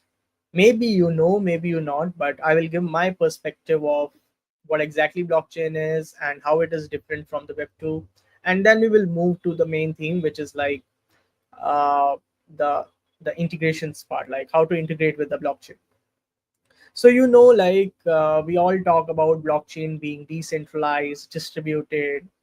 Uh, it's like immutable, tamper-proof. Of course, that is the definition of blockchain, and that is like one of the reasons that uh, this technology has been introduced in the market, and a lot of people are building on top of it. But it's very important to understand what is the difference, how it is different, and why we need it. Like, right? So there is Web 2, which is like the current thing that we mostly use, and then there is Web 3, which is developing and evolving with time. So let's take an example of how these two things are different and why we need this stuff, right?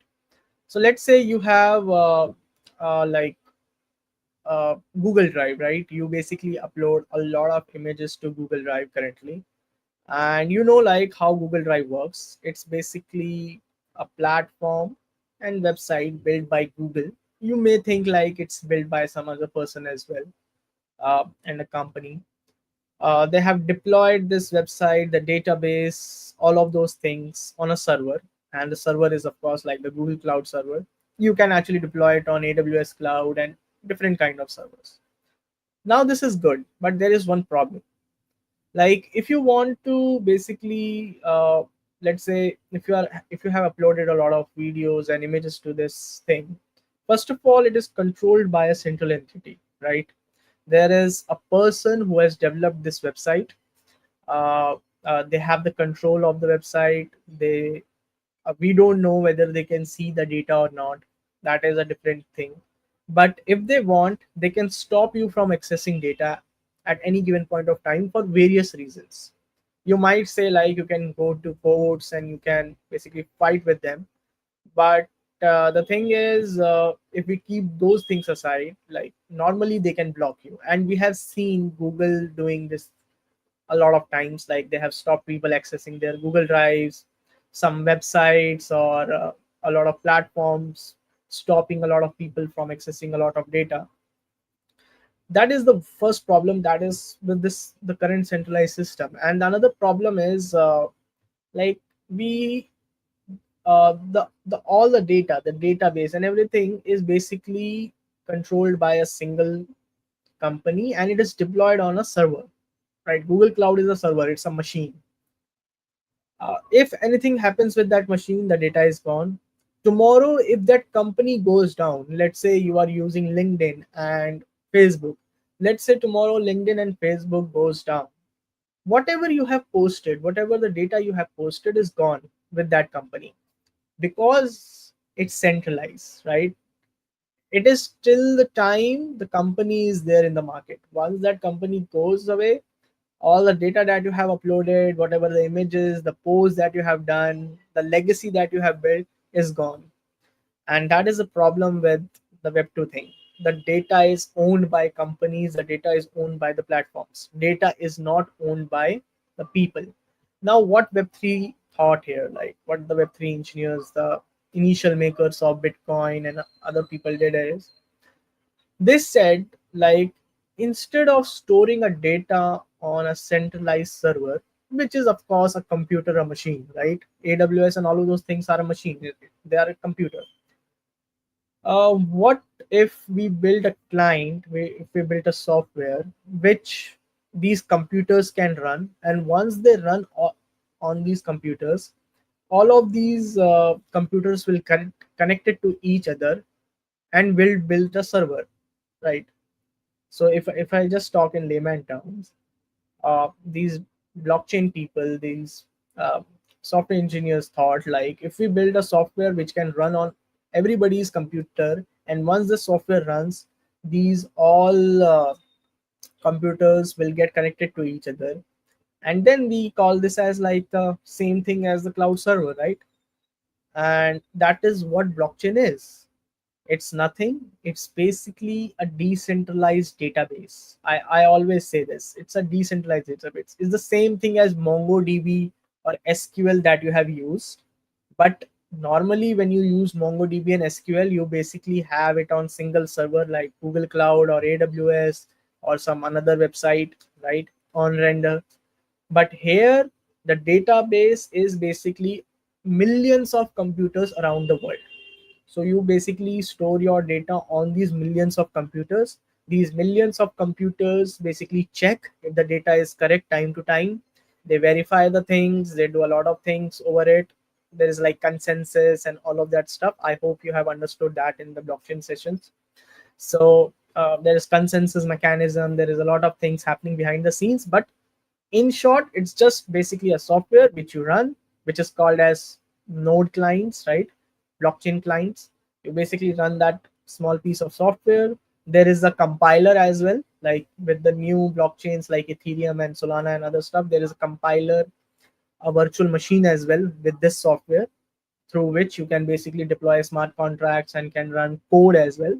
But it basically just a software which is developed by the engineers like you, the people like you, and the task is nothing, just connect everyone, just connect all the computers, build a network, and that network is called as blockchain network. And now the thing is, uh, if somebody blocks you from accessing data, if any computer blocks you from accessing data, or let's say like 10,000 of computers goes down, there are still like other 1 million computers, another 1 lakh computers available, which will provide you with the data. So that's why we called it as decentralized. Like no one can stop you, no one can stop you from accessing your data, and it will always remain on chain till the blockchain is there. And we feel like the blockchain will remain for all the time.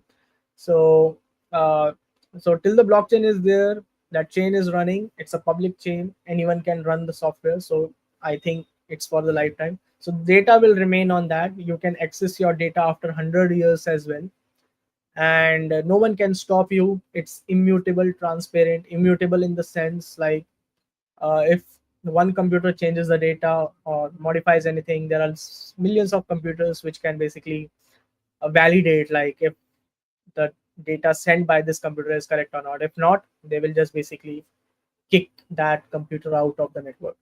So this is like what the difference between web 2 and web 3 is. And I hope you understood this thing.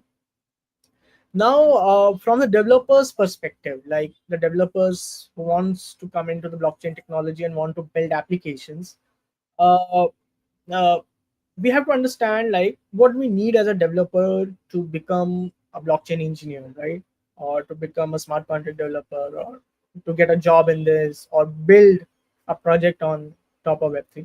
So normally in web2 you would see like there is browser, there is front end which is like html, css, js. There is backend which is written in node, python, java, ruby, and other things. And then there is the storage layer which is like mongodb, firebase, sql, and stuff. A lot of things are same in web3 as well. So I normally say this thing is, uh, if you are a front end or a back end developer, you are already a blockchain developer. You just have to learn like some few things in the blockchain field, and now you become a blockchain engineer. It's not very different. Normally if you compare it with like the ai and machine learning field, normally you would have to learn algorithms there, statistics, probabilities, if you want to become a machine learning ai engineer. uh, and you don't need a lot of front end things. They just don't combine nicely with each other. But blockchain and the existing tech, the web 2 and the web 2 things, the back end engineering, the front end, the devops engineering, they like match a lot with each other, and they're actually like interdependent on each other. So if you already know web 2 terms, if you already know how to build a front end website, how to build backends, if you know all of those things, you're already a blockchain engineer. You just have to learn the blockchain things, and then you can build on top of it. You can build projects very quickly. So in web3 everything is same, the browser is there, but the only thing is there is something called as wallet that needs to be connected by user. So this is a new thing which both the developer and the user has to use. The front end remains same, there is no different thing. You have to create front ends, mobile development, those things are same tech stack, html, css, js. There is something called as now, instead of backend there is something called as smart contracts. Okay, normally you write smart contracts in new languages, solidity, rust, viper, and python, and all of those things. Although these things are same as I mean, if you are a python and a javascript developer, you are already a solidity developer. They are almost same, you just have to learn few more terms. I think you have covered that in the smart contract session. So If you know backend, you can write smart contracts as well. It's just the smart backend code only. We just term it as smart contract if we see from the different perspective. So there is front end. Instead of back end, there are smart contracts where you write the business logic. Okay. And then instead of the storage layer, which was basically the MongoDB, SQL, and all of those database, we have blockchain. So you can see everything is almost same. Okay. Smart contracts is, as I said, you can write smart contracts in Node and Python as well in new languages. It's almost same. The only thing that changed in this whole thing was the storage layer. Initially, you were deploying it on SQL, MongoDB. Now it's blockchain, a decentralized database, and that we called it as a decentralized app. Just changing this thing becomes a decentralized app. Then there is something called as node providers as well. So that is what we are going to cover today, which is basically we build the smart contracts and we deployed the smart contracts. We connected the blockchain. We chose like Ethereum and all of those blockchains. But now, how we connect the front end to these smart contracts? What are the best ways? What we need to do these things, right? And to solve that, there is something called as node providers. So uh, uh, this is like the question that a lot of people ask, like, and the developers who are very new to this field, like how to talk to blockchain in a right way, which libraries are there, and even if they know libraries, they get confused a lot with a lot of libraries present in the market. So first of all, let's talk about the RPC node providers like Alchemy. If you have heard about it, Alchemy, Covalent, there is like Quick Node and all of those things.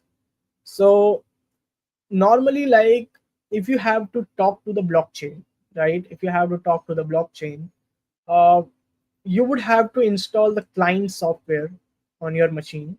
Every user would have to install a client software, the blockchain client software. Then they will connect to the network, they will sync all the blocks, and then they can send the transactions and do the things, right? But like, this is not possible. This is not the right way. I mean, for just sending a transaction or interacting with your app, nobody will install the client softwares on your machine, right? They are not technical. First of all, a lot of people are not technical. They cannot install these kind of softwares and then run it. They don't know how to do it if something happens.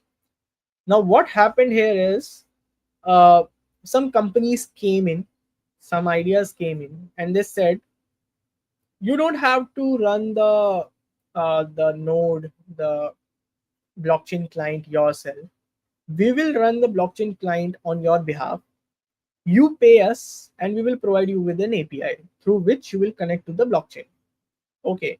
So as I said, normally if you have to connect to the blockchain from front end or from your machine or from any place, you would normally need to run a client software. But these node providers, which we call as RPC providers as well, they came in, they brought an idea where they said, we will run these nodes on our server and we will provide you with the API. You just need to pay us for the usage. Okay. So they became the middleman between the user and the blockchain. Your front end app, the back end of your application to the blockchain. So you basically send a transaction through these node providers and they basically send it to the blockchain network, and then the blockchain network sends a response and they give you the back. Now you may ask, like, this is again a centralized thing now, right? We have a middleman. But the thing is, first of all, it's not a centralized thing. There are a lot of node providers. You can choose any, and they cannot like uh, stop you from doing the transaction and stuff. As I said, there are a lot of node providers. You can directly choose the public node providers, which directly come from the blockchain. And even if they stop you, you can switch from this node provider to another, and you can run your own node as well. So always your data will remain the same on the blockchain. The only thing is how you connect to the blockchain, that will just change. And there are a lot of node providers now and they all run the nodes, so this actually increases the decentralization part, right? They all are running the node, they all are syncing the node. So even if like a lot of node providers die, There would be like a lot of other node providers who would be happy to provide you with the data, and a lot of people who are running these nodes which will be able to provide you with the data.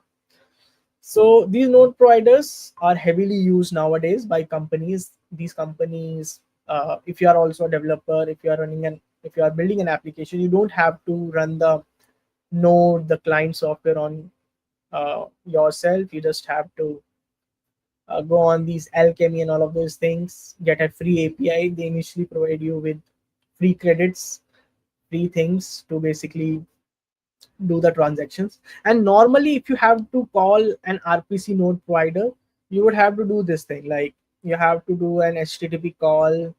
They will provide you like this, and API, a URL. You just have to tell like JSON RPC.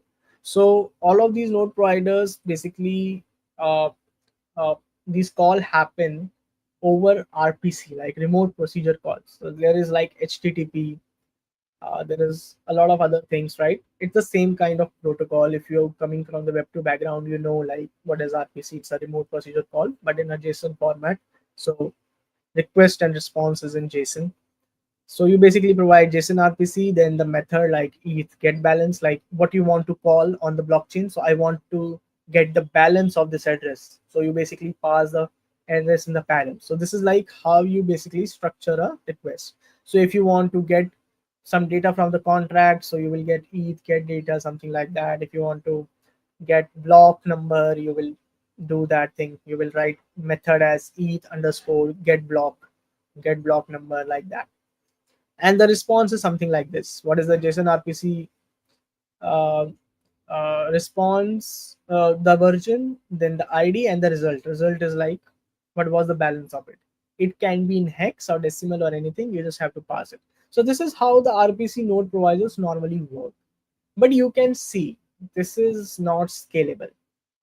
If you have to connect using the directly these RPC URL and write these API calls, I mean, the code will be shit, right? You have to write for a lot of uh, different operations. You have to write so many API calls. Um, it's not scalable. If you have to add anything, delete anything, it will be like very messy, right? So, what is the another way of doing it? Then comes basically a lot of libraries. So normally when you connect to MongoDB or SQL, you have this MySQL library, Mongoose library, and different kind of things, right? So what these libraries basically does, they just basically provide an abstraction over like how to connect to the database network. In same way, a lot of popular libraries with a lot of advanced functionality came in, such as EtherJS, Wagmi, Vim, Wallet Connect. So these all work on top of RPC. But the only thing is, it is more easy. They provide a lot of more features on top of RPC, which you don't have to do yourself. And the code becomes clean. It's like reusable components. A lot of reusable components are there. So uh, this is like the basically the use of these libraries. And a lot of people who actually know these libraries, or even after getting into these libraries, get confused like which one to use. So people confuse like what is the use of EtherJS, then what is the use of Vim, like are they not the same, when to use what, why to use Wagmi and Vim. So if you are somebody who already know this, you might have this question like, what is the difference between all of them and when to use what? So we will discuss this, and we will also see how these libraries compares with each other as uh, like when we want to connect to the blockchain network. So let's first talk about the EtherJS. So this was like even before EtherJS came Web3.js. So this is like a JavaScript library, a JavaScript npm package. Uh, Although this is also available in many other languages, but we will talk mostly about JavaScript.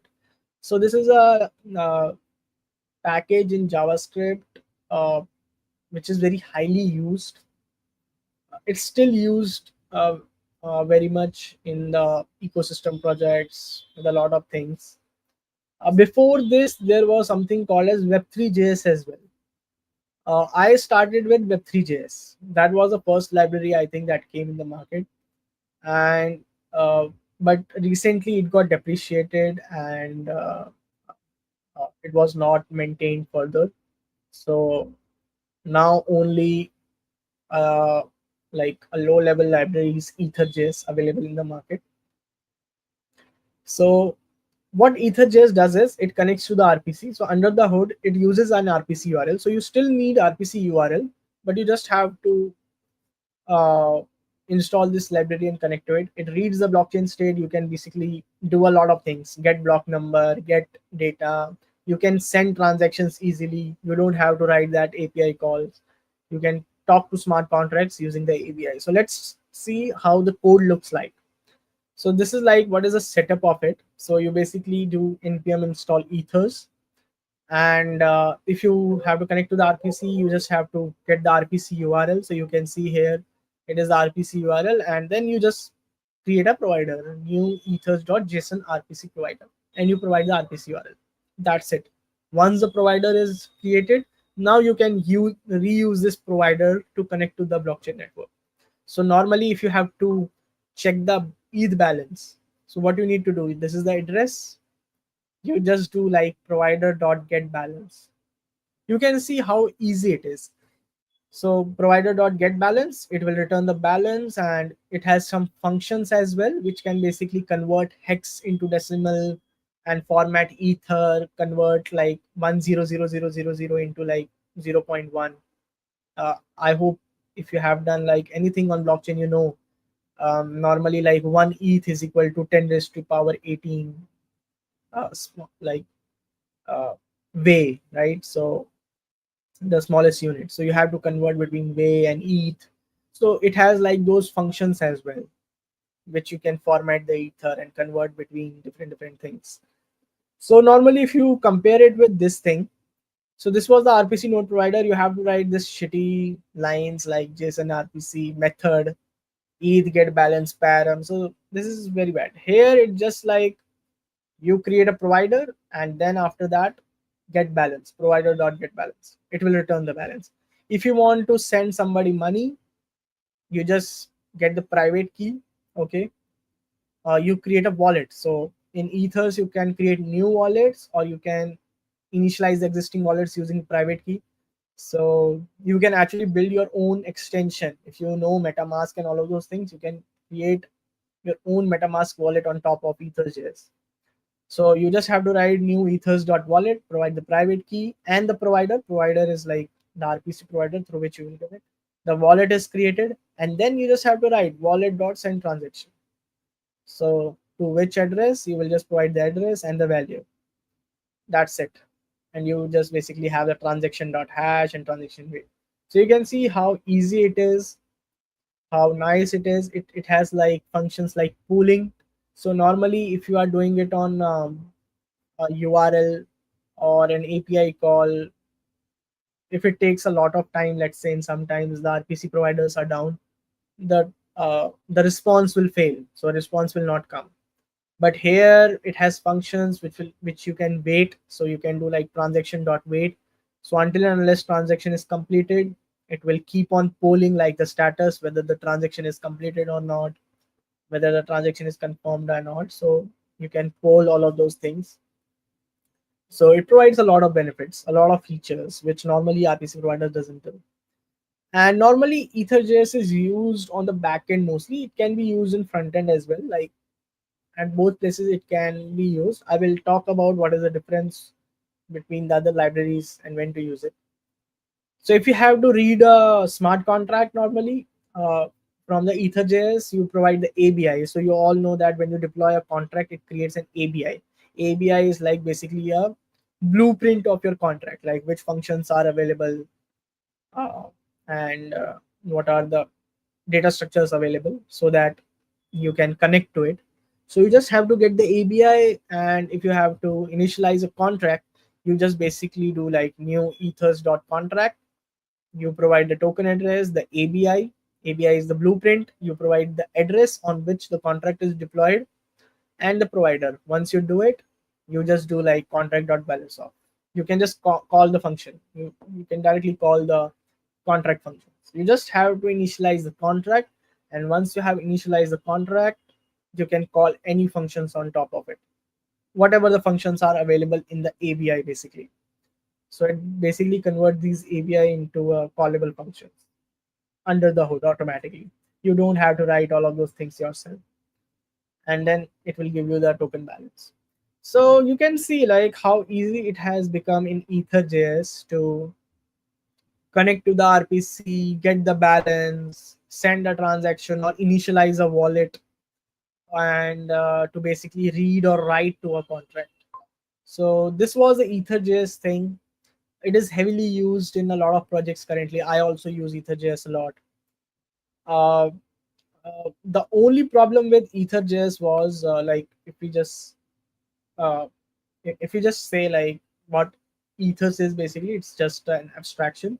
And but one of the problems with Ether.js is, so it is very heavy library, not very heavy, it is actually very like better.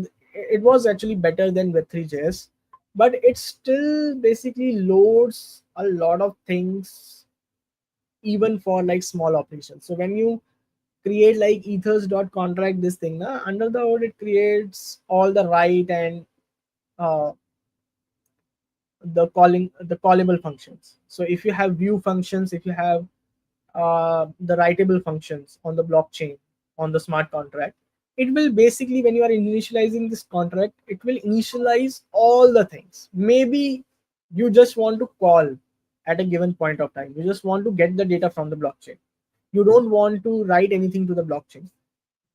uh, but the thing is, if you are using Ether.js, it will initialize all the functions under the hood. So basically, the code becomes heavy, your application becomes heavy, and it also loads a lot of different kind of functions, maybe which you don't need at given point of time. So to solve this, something came up, uh, which was called as Vim.js. So it is modern in the sense it is more modern than like the Ether.js. It is type safe. So a lot of things in Ether.js were not type safe. Was mostly built in JavaScript, so it is type safe as well. Web3 APIs, it's the same thing, it is built on top of RPC only. It connects under the hood to the RPC, but provides a lot more features than Ether.js. It's modern, uh, safe, and it has a smaller bundle size. It's actually smaller than Ether.js. So if you have a big application being built, if you are building a React Native application, a mobile application where like the size of the application matters, then Vim can be very useful here. It has explicit clients. So basically, in as I said in Ether.js, it has like read and write functions both initialized when you initialize a contract, and read and write client. So here you just create one provider. So if we just see here in Ether.js, you create an RPC provider. So through this provider, you can send the transactions as well, and you can get the data as well. But Vim said, maybe you are building a front end application where you just have to read the data. You don't have to send a transaction. Then why to like create a client or a provider which sends the transactions? Why not just have the read client? So it basically did that. So it has like explicit clients, like you can just create read client, you can just create write client, you can create both, or you can create like a common client. So we will just discuss that. It has better error handling as well. It can provide you better errors. uh, it can do a lot of things, and it's a type safe by default. So if you have to use Vim, so you normally have to do like npm install Vim. You basically can create a public client. So public client is basically for getting the data, which is free, right? Getting the data from the blockchain. If you create this client, you basically don't have access to sending the transaction. So you just write create public client HTTP. And one of the best part about Vim is like it has chains as well. So if you want to connect to Ethereum, it can provide you with the all the Ethereum RPC URLs. If you don't have an RPC URL, it will use a public RPC URL. So all of that data is stored in the Vim chains. So it contains almost all the data of all the chains available in the market. So you can just import mainnet. Mainnet is basically Ethereum. So chain is mainnet, transport. You can provide your Alchemy URL, or you can just automatically use the inbuilt chains data, which uses the public chains, the public RPC URLs. So you can just create the public client. Once the client is created, if you have to check the balance, same way, client.getBalance, it will return the balance. But the only thing you would see, you would say like it's almost same. You are initializing a provider. This looks like a provider in EtherJS, and this is like get balance function to get the balance. Almost same provider dot get balance. But the difference is, if you see the code bundle size, it will be smaller than the EtherJS part. If you write the same level of code in both, the size of the application will be different and it will be faster as compared to that. So if you have to read the contract, so you will just have like get the ABI. So it have the functions to parse the ABI. So you get the ABI, you create a read client, not read client. You can just call like client.read contract, provide the address, the ABI, the function name, and the arguments. That's it. The result is there. I will show you like a better way of doing in Vim. It looks like it's not good in uh, the code quality as compared to EtherJS. EtherJS was just like contract.getBalance, contract.balance of. The same kind of functions are available in Vim as well, but this is one way of doing it. But like client.read contract, you have to provide address, ABI, and all of those things. The only thing is, this will just load this function, so it will be very less in size. There, if you compare like contract dot balance of, if there would be a lot of functions and a lot of things, it will load all of that stuff and it will be heavy. Here it's just loading this function, this ABI, and this code will be like very faster as well as less in size. So if you want to send the transaction, you will create a wallet client, okay, but this time with basically uh, basically a write client. So you create another wallet client which is like mainnet, and you just provide HTTP transport, and then you basically do like wallet client dot send transaction. So you can have different clients, one for only sending the like for reading the data from the blockchain, and another for writing to the thing. There we wrote basically create public client. So if you write public client, you cannot send transactions from this client. You can just read the data. Here we wrote create wallet client. So wallet client is basically you can initialize a private key in wallet client and it can send the transactions. So this will be basically, you can read data from it as well, but uh, the thing is you can write data from it, like you can call the contracts. So you can just write wallet client dot send transaction, the account to value, the same thing we did in EtherJS. So it is good from the uh, security point of view as well. It is good from the security point of view as well, because you can basically differentiate and keep these two clients different and not mix them with each other. We have seen a lot of hacks happening on the front end websites, so you can stop that using these things. So Vim separates read and write clients. It's a safer architecture basically, if we give a key point. Vim is basically used in backend as well, in front end as well. Front end most of the time, but backend as well, because it's uh, nicely written and it has a lot of features. But a lot of people, instead of using Vim directly, they use something called as WAGMI. So this is the confusion that a lot of students get. So EtherJS and Vim is almost the same thing. So you either use EtherJS or you either use Vim. Vim has a lot more features, to use Vim. WAGMI is built on top of Vim. Okay. Under the hood, it uses Vim only. WAGMI is basically React hooks. So you know what React hooks are. It's just like you write the functions automatically. You just write functions in React, which can be used again and again in your applications. So WAGMI is basically React hooks on top of Vim so that the front end developers can build applications very fast. Okay. They don't have to write the Vim code again and again because Vim code is easy to write and less in code, but still for the same operations, you don't want to use it.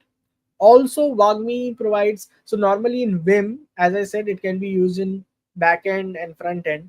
Vim doesn't connect to the wallets. I mean, you have to define which wallet to connect, like MetaMask and all of those things. Normally in Vim, you have to provide, like, if you are using it in front end, you can connect to the wallets. EtherJS can connect to the wallets as well, but you have to provide like MetaMask injection, like which wallet to connect to.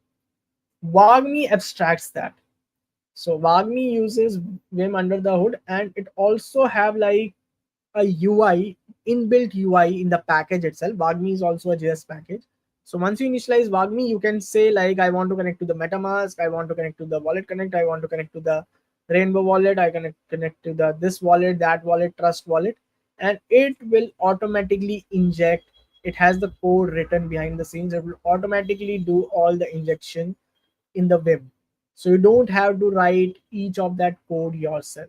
So that is the beauty of the WAGMI. And WAGMI can be only used in the front end because, as I said, wallets are connected in the front end, like the MetaMask wallet and the Trust wallet. So if you are building an application, you have to show the balance, you have to show a connect button, if you have to show like the pop-up of uh, like all the wallets, so that user can click on a wallet and it gets connected uh, to your front end website. You just have to use WAGMI hooks, and that is just like few lines of code. So it's basically React hooks for blockchain. As I said, it's wallet plus chain management. Chain management comes through Vim, and wallet is inbuilt in WAGMI. So it's built on Vim. So as I said, EtherJS and Vim doesn't have that wallet pop-up feature. So it doesn't have like, if you just integrate EtherJS, it doesn't pop up a wallet selection page like connect to MetaMask or connect to those things. So you have to explicitly provide it like how to connect. You have to build the UI yourself if you are using EtherJS and Vim. But with WAGMI, it provides that UI, it provides all the features, and under the hood, it uses Vim. Uh, so you don't have to do the things again and again on your website. You just have to install the WAGMI, npm install WAGMI Vim. You basically create config, almost same as Vim, but you just write create config chains with chains to connect. So normally in Vim, you can connect to only one chain. But with WAGMI, you can just provide like which chains to connect, multiple chains like mainnet, optimism, arbitrum. You can provide a list of chains. So it will show that option to the user, like which chains to switch to. So you just have to write this line of code, like create config, which chains to connect, the RPC URL of those chains. That's it. Config is done. After that, once you are initialize the config, this is like the front end code basically. This only runs in front end, and then you have to basically wrap the WAGMI as a provider over your React.js app, the Next.js app. And after that, in the code, if you have to read the balance and show the balance to the user on the front end, you just use balance hook, the React hook. And this is like the a React function, like uh, you just write like use balance and you return a div, like in React you did does, right? So you just uh, create a function for your UI, the balance function, and you just basically return the uh, HTML code and basically show the balance. So if you want to write the transaction, you just have to use the use send transaction hook. You just call use send transaction and send transaction function. This is like the React code. If you know React, you would see like this is a React code. So you use this hook, you get the send transaction function. Same as like if you have used use state, right? uh, Use effect, use state, so it's the same thing, use send transaction. So then you have, if at any place in your code, if you have to send a transaction, you just write the whole uh, JSX code.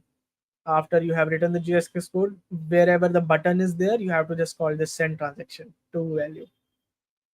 In few seconds you will have a website with the send transaction feature.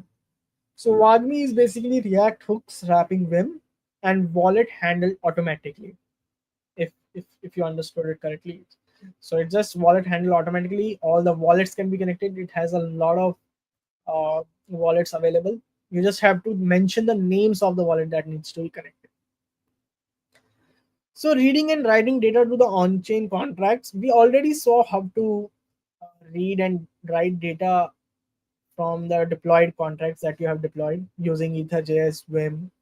But let's go a little bit deep and compare like which one is better.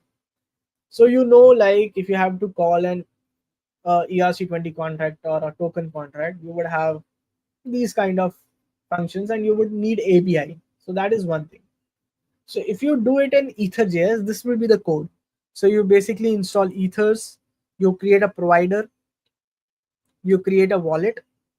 Okay, if somebody is building a project for the first time, I think this is the code that you just need to create a front end website and the back end website as well. So you can actually use it. This code example, this is a working code example. So you basically initialize a wallet you have to initialize. If you want to send a transaction, you need a private key.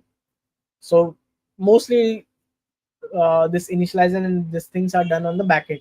On back end, you basically initialize your private key to send a transaction. On front end, you basically connect to the user's wallet because you don't expose private keys. Users doesn't input private keys on the front end. In front end, you basically connect to their wallets, and for that you can use WAGMI actually to connect to their wallets.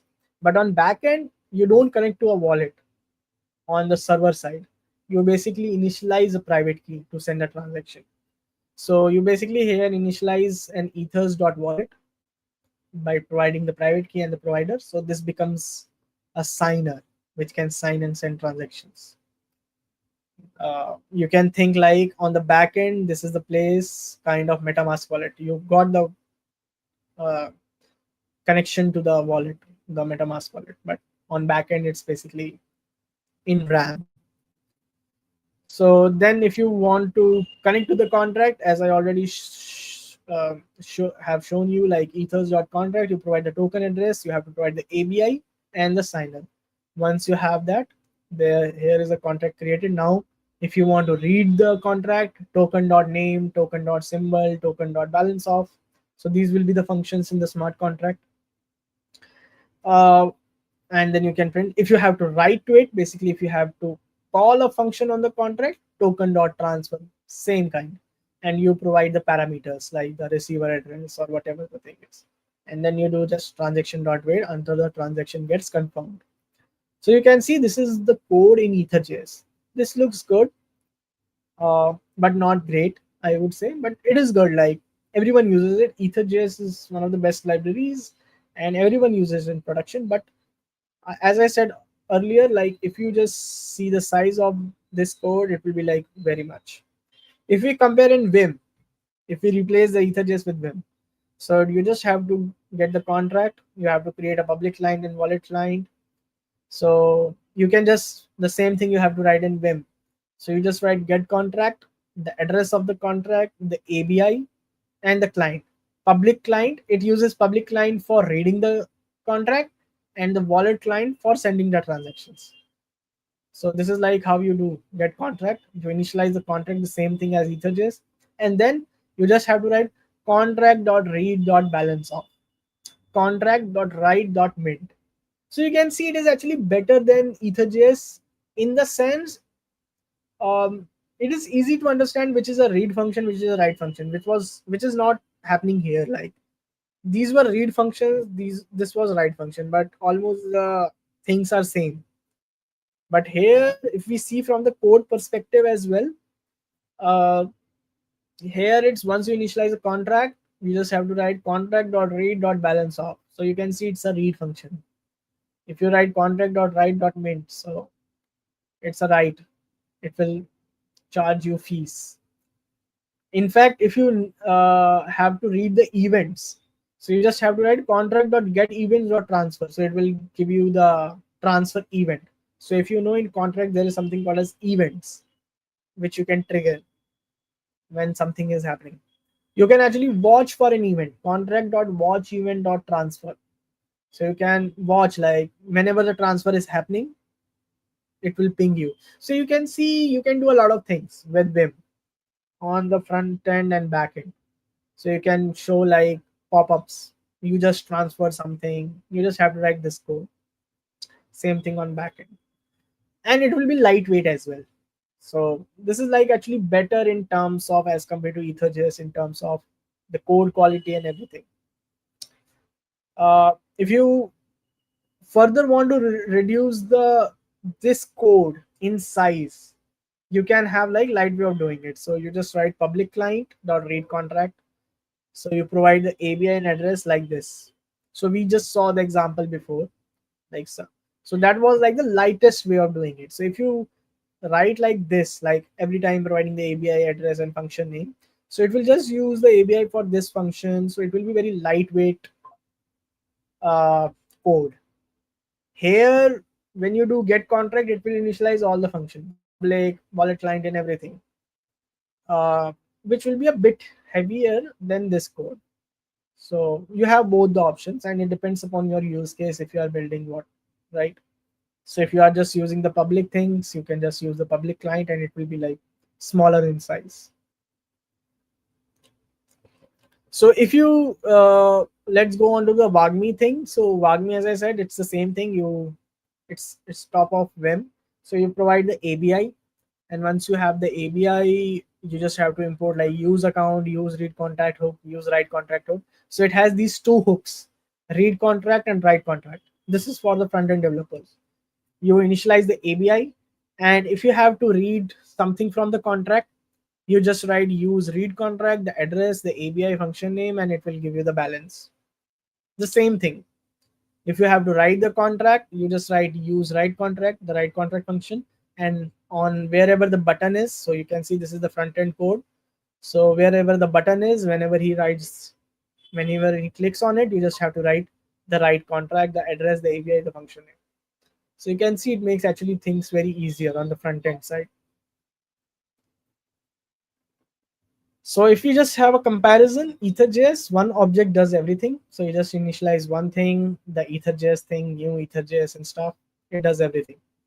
It's heavier, but it's great. Vim, it's explicit and low level. It goes to low level. It's explicit, like read, write, and a lot of more things. If you go on to the documentation, they have a good documentation, both the EtherJS and Vim. So it's explicit, low level, and less in size. Wagmi, it's first front end first abstraction. Okay. Uh, EtherJS and Vim are comparable. Wagmi is just built on top of it. So it's just for front end. It just abstract like Vim things. So if you are a front end developer, just understand what are the hooks available in Wagmi, and that's it. Done. Now the question comes like, are these RPCs and these libraries alone enough for building um, applications, like good level of applications? The answer is no. These RPCs and these libraries are still not enough to do everything. I mean, for almost the transactions and interacting with wallets and everything, those are enough. But let's say you want to get uh, all the NFTs owned by a wallet. If you want to get all the NFT images and metadata uh, owned by a user, show all the transfers that have happened from my wallet, right? A lot of people build these kind of things. If you want to show like all the transactions that I have done till now on Ethereum, all the things I have done till now, you can do it with RPC as well, but it will be very slow, not scalable. I mean, you have to start from block one to the present block, search all the transactions. First of all, search all the blocks, then go in all blocks and search all the transactions and find out which transaction I have done, and then find out the value, convert the value, store it, and then show it. You cannot do it on real time. RPCs are not for it, and RPCs have rate limits as well. So if you do a lot of things at the same time, it will rate limit you. You cannot do multiple calls again and again per second. So it will be like very costly as well and not great. So uh, the normal writing and sending transaction on all of those things are done with it, and those are the only libraries that you have to use to do it. But if you have to get historical data, all the on-chain data for from the first block, all the contract deployed data and everything, you cannot do it with RPC. You can do it, but it will be like the worst decision you can make, and it's not the right decision as well. For this, if we ask, like as I said, if you have to do it uh, from the RPC's point of view, like what RPC would require to get NFTs of a wallet by RPC. As I said, you have to scan all the blocks, filter the transfer events. It's just an example. Like if you have to get all the NFTs of my wallet, what you would need to do? You will first of all have to scan all the blocks, filter the transfer events. So all the transfer functions, whenever you send an NFT, it emits a transfer event. You have to filter the transfer event. You have to track the who's the owner, and then you have to like plus minus do the things, get the token URI, get the metadata from IPFS HTTP, and then show the image and the NFT. So you can see this is not great, right? This is not practical for at least front end app. If you are somebody who is building just the front end side of thing, this is not practical. So to solve this, uh, like something called as uh, this Alchemy Morales Covalent came in the market. These are RPC providers, but they also have other functions. I mean, these are not just RPC providers, these are like data providers. Okay, there is something called as GraphQL as well. So if you can just think, like RPC is basically something like called as raw SQL, and these which we called as indexing APIs as well. The companies which provide indexing APIs like Morales, Covalent, GraphQL. These basically run archive nodes. Okay, they basically run the archive nodes on their servers. They basically scan all the blocks and everything that you would have to do, but they basically store it in their database and index it. Basically, uh, cache all the data and provide APIs through which you can get this data very fast in like just milliseconds. Instead of doing all of these operations yourself every time somebody is coming on your front end or back end, you would basically use these companies' APIs, which is called as indexing APIs or indexers. These companies are also called as indexers, which basically index the whole blockchain data because blockchain data is huge. They basically store it in their nodes, the servers, and then provide you with the APIs, which are very fast to provide all of that data. So you can think of it as like RPCs like raw SQL, and indexing APIs are like optimized REST APIs or GraphQL. So uh, if you see like what problems they solve, basically if you have to get the NFTs, normally RPC, it's actually not possible, but it's possible but very bad. Alchemy very quickly, NFT images through RPC, lot of operations. Alchemy very quickly. Transaction history, RPC, it's like scanning all the blocks. Alchemy is just 1 second. Token balances, you can get the token balances, one or two token balances is fine, 3 4, but if you want to get all the tokens available in my wallet, very tough with RPC. You have to find all the contracts and do it. Alchemy is just in 1 second. You here I'm just giving the example of Alchemy, but there are so many companies like Covalent, GraphQL which you can use. Speed, RPC, it's very slow. Alchemy is fast because they have indexed the data. They can provide you it in milliseconds. They already have the data, they just return you. And front end ready. I mean, RPC is not front end ready for this kind of data. Alchemy and other companies are. So if I just show you an example how we basically do it. So let's say I am taking the example of Alchemy. You suggest install the Alchemy SDK. Almost every these companies SDK are same. They provide you with the JavaScript libraries, the SDKs to do this, or they basically also provide you with the API calls. So you can just use their APIs like REST APIs, or you can just use their SDK. So you just create a new Alchemy API key, the network, and if you have to get all the NFTs owned by a wallet, you just have to write alchemy.nft.get for owner and provide my address. It will return all the NFTs that I currently own. So you can just see, just have to write the single line of code to get all the NFTs present in my wallet. So you can see how fast, how easy, how good it is. And it will be like very fast response. It will not take a lot of time because, as I said, they already have all the data indexed on their servers and they keep on indexing the new data. So at present, a new block is created, they will index all the data, all the transactions in that on their servers. So they are basically a kind of data providers. So you can see just here, then you can show it on front end. So if you are building a wallet or something on front end, you can just call this and show all the NFTs of the users in a nice way. And the best part is it will fetch like their image URLs, the IPFS URLs as well. So normally if you are calling the contract directly, you would have to get the IPFS hash, then you have to go on the IPFS URL and get the IPFS data and then show it. So you can see multiple calls, very slow.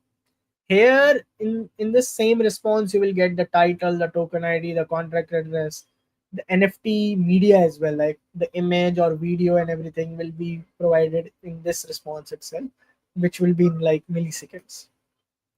If you want to get all the token balances, like all the tokens, USDC, Ethereum, all the tokens that I have in my wallet, you just have to write like alchemy.code that get token balances. So it will give you all the balances, all the tokens that I have in my wallet. So you can think, if you are building a wallet for this hackathon or any kind of project, you just have to write this thing. Normally what you have to do is, if you are directly writing calling the contract, you would have to initialize all the USDC contract, DAI contract, etc contract, and then basically call their balance of function and return it and then show it. So you can imagine how slow it would be. Here you can just do it in just one line in milliseconds. So that was all about today's session about how to connect all of those things. You can actually go on uh, like these docs, like if you go on Vim docs, Vim sh, it is like very nice documentation which explains how to get started. It has all the examples, and in fact, like what is a public client, wallet client. You can in fact build your own client. Okay. And the public actions, the wallet actions you can do. In fact, it has testing features as well. You can basically test functions, debug client. There is something called as debug client as well. You can debug, you can trace the calls. So this is for like debugging and testing things.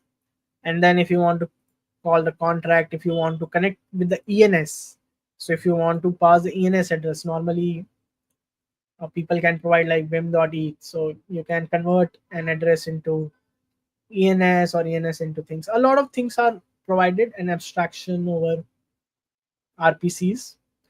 And same way for EtherJS. EtherJS also has this thing, and you can use any, as I said, for getting the NFT data, token data, and other kind of data, the contracts that I have deployed. You can use other kind of Alchemy or Covalent and Morales kind of applications. So this was all about today's session. I hope you understood how to connect your front end or back end applications to the blockchain, which is very crucial when you are building an hackathon project or a project for production. So, yeah, thank you. And if you want to connect with me, you can scan this code. If you have any questions, you can reach out to me on LinkedIn, Twitter. Uh, yeah, thank you. Thank you so much, sir. If you have any resource that you want to share with our students, we have a Discord channel. Yeah, You can just share it over there. yeah, sure. A channel is there named Interesting Resources. So just send it over there so that our audience can just have an access to it afterwards. Yeah, sure. Thank you. Okay. Thank you. Thank you so much, sir, for the Thank you. session.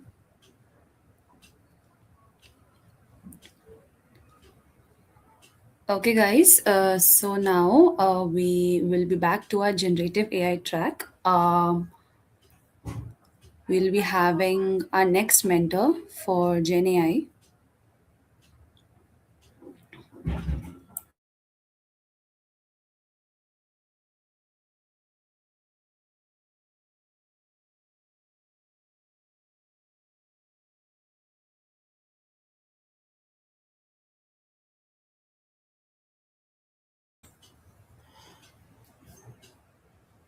Okay, so moving towards our generative AI track, please welcome Mr. Anmol Agarwal, sir. He is a software engineer specializing in AI with prior experience as a software engineering intern and at Tech Jackal and Talrope. He is actively working on building AI agents and scalable systems, focusing on practical and production ready solutions. He is also a participant of Stanford's Code in Place 2025 and a content writer, reflecting his passion for learning, teaching, and sharing knowledge. We're looking forward to learn from his journey and insights in AI agent development and real-world AI systems. Thank you so much, sir, for joining with us. You can continue with the session.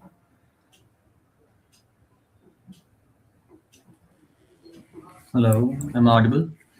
Yes, sir, you're audible. Hello, very good afternoon, everyone.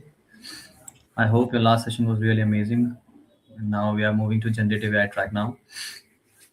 So before we start, let me give you a quick introduction about myself.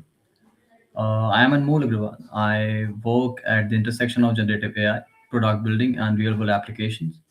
But over the last few years, I've been using AI not just as a tool, but as a creative collaborator too. Whether it's like building for the hackathon projects or startups or experimenting with new ideas. And moving forward with the today's session, like my today's session is not about being an artist; it's about being a designer. So it's I would say it's about learning how to think clearly, communicate creatively, and let AI amplify your imagination. So before we go further, I want to ask you something real. I think most of you are building your hackathon projects and in the training and mostly for the next hackathon by the level up events. So how many of you are using generative AI or the AI tools to create your flowcharts or the workflows or even the project logos or any landing page? You can write your chats in the comment section. Cool. And what tools you are using?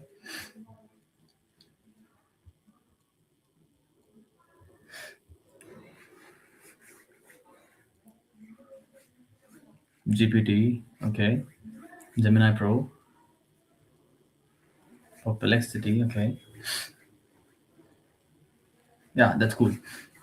So, before AI, if you wanted to create a professional visuals, you needed one of the three things, which were like years of Photoshop or the design training, or it's like money to hire a designer, or a natural artistic talent from birth. And most of us had none of these talent, I would say. But in the last 18 months, everything changed. Today, we have a lot of AI tools, Nano Banana, Midjourney, Leonardo AI, Playground AI, everything. Just we have to describe an idea in plain English, hit enter, and we get a professional grade artwork in just settings. Okay. So I'm just going to present my screen. Let me know if my screen is visible.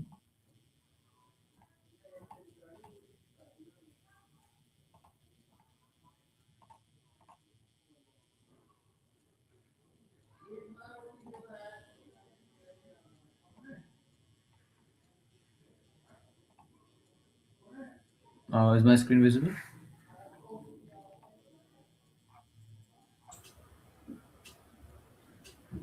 Yes, sir, it is visible. Okay.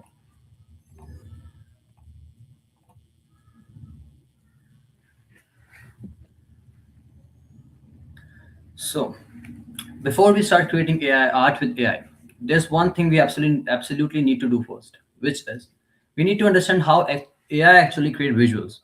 Because once you understand how it works, you stop guessing and you start controlling the output. So the first thing we have to keep in mind is how AI create visuals.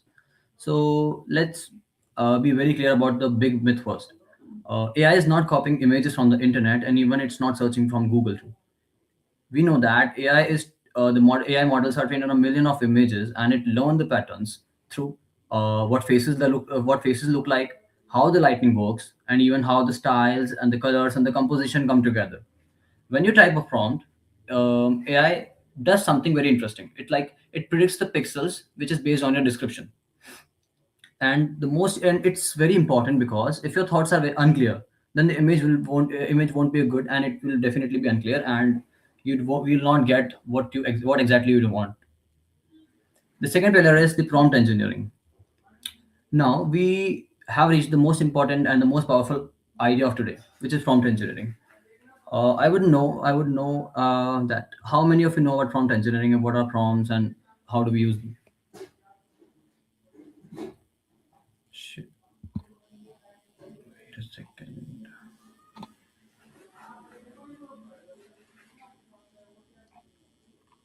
You can write your chat. Cool.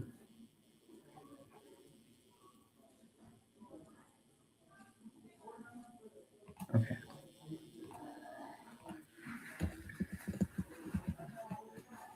So better prompts does not means like bigger prompt. It's like when you give a prompt, when you give an AI, when you give AI a prompt, you basically give it a creative direction. And if the direction is vague, then the output is definitely will be vague. And if the direction will be clear, then the output is definitely powerful.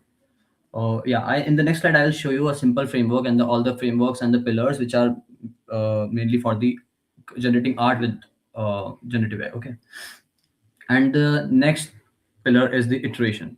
One more thing we have to move on is the iteration, because your first image is not supposed to be very perfect. And it's like we have given a prompt to the AI model, and we sometimes we not get a clear image, even the text is not clear, or the what exactly we want, we don't get it. And the real magic what happens is in the iteration second and the third. It's like one you tweak one word, or you change the mood, or you adjust the style of that particular image, and suddenly after all these iterations, our image improves drastically. Okay, wait a second. Just wait a second.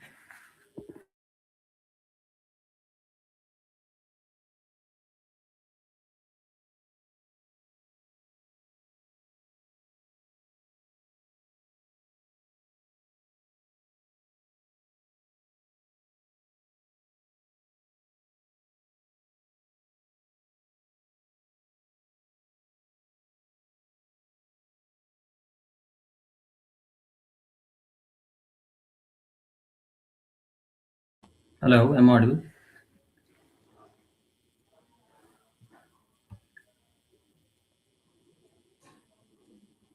Okay.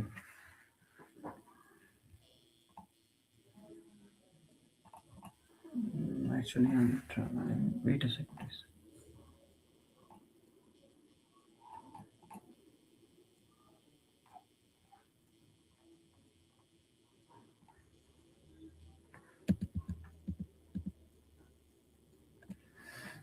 Yeah. Now, this is the most important slide of the entire session. And if you understand this, you can create anything with AI. So every powerful prompt has five components, and think it as as a creative toolkit for you. First, which is the subject. So this answers one question, that is, what's the main focus of the image? For example, if you are creating an image, it's like our subject is a robot, or even a startup founder at a desk, or a futuristic city. But if it is unclear, then the AI will get confused what exactly we are building from that particular image. Next, I would say is the style. This is the art form or the medium. Style tells AI how to express that particular subject. And for example, talking about the robot, if we are generating an image of a robot, and AI will make it as I would say as a cyberpunk robot, but it don't know what the exactly the style of that robot should be. The next would be the mood. This is my favorite part, I would say. And the mood is what makes an image feel alive. It's like it controls the emotion, it controls the lighting and the atmosphere of that particular image. The next framework or the component I would say is composition. This is the camera angle of that image. Either the images would be wide angle, either it should be close up or a cinematic or a top down image. So composition decides what the viewer notices first. And the next would be the context. This answers where will the image will be used. Context is like which helps the AI to optimize the image for a real world purpose. So it's like these all are the five frameworks which a prompt should have. I'll let you know with the example. Okay, this one. Let me create an image of a robot.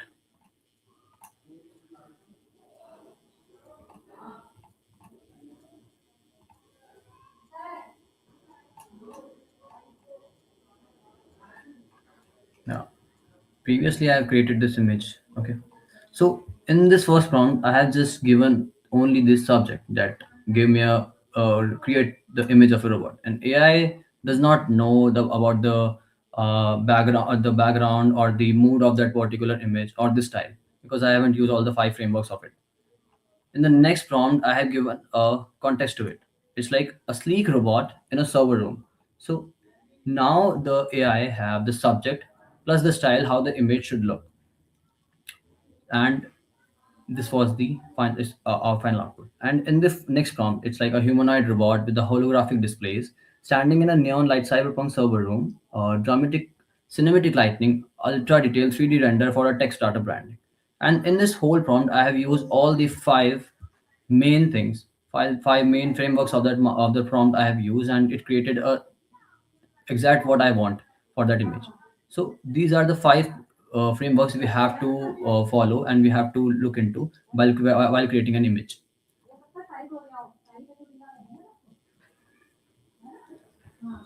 Now, yeah. So now till now we know the framework and the subject, the style, the composition, the context. But one thing we have to keep in mind is which is that the, wait a second. But here's the reality. Even with that knowledge, people make predictable mistakes in their prompts. What are they? I'll let you know with one or two examples. Okay,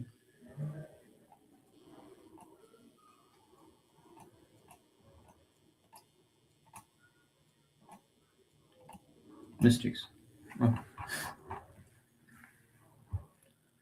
So I just given a prompt to basically I use Nano Banana for my all my image generation. So I'm telling you this, but you can use Midjourney or the Playground AI or any of the image generation tools. Okay. So in this first prompt, I just gave a prompt that I need a cool cyberpunk scene, and AI just created this for me. Now, in this, what exactly is cool? What do you mean by cool? It's like cool to whom? A hacker or a designer or a gamer? So here AI has no idea about it. Now I have given different prompt, including all the five frameworks, the subject, context, and everything. So here I got this particular image. So you can see the difference in this. In the version one, I am hoping that the AI guesses what exactly I want, and in the version two, I am telling the AI exactly what I want. And here, what's the conclusion is this specificity wins every time. So you have to write the prompts in a very context way. So from the mistake one, we came to know that the prompt should be in a very context way. Now, talking about the mistake two is like assuming it to be very professional without saying so. It's like I just gave a prompt, give me a very professional photography. Okay, so it gave me a. It assumed that I didn't tell AI about any product. It guessed and gave me a mobile phone as a product. Okay, so you are asking AI to guess what professional means. But in the next prompt, I have written that professional product photography, white minimalistic studio background, soft natural lighting, high resolution, sharp focus, mock-up style, and commercial quality. Okay, so now you are describing the professional aesthetic what you want. It's like AI gave me this particular image. So professional is abstract, but the white background, the soft lighting, and the high resolution is concrete. So from the mistake two, we came to know that without knowing that particular profession of that image, we have to be always concrete about that particular prompt. One more mistake I would say is the missing the five components in a particular prompt. I just gave a prompt that give me a image of a person coding. So AI suggested that a person is coding, okay, and the screen there's a monitor and the code and everything. So, but AI don't know where the person is, what's the mood of the image, what's the camera angle, and why does the image even exist. So here AI has too many unanswered questions, so it fills the gap randomly according to it. Now, I gave a particular prompt with all the five frameworks as we mentioned, as I mentioned before. It's like a focused developer at a modern standing desk with a dual monitor showing code, neon RGB keyboard, dark tech room, cool blue lighting, cinematic angle, professional photography for a startup branding. So I got this image. So here we have given all the five components: the subject, the style, mood, composition, and context.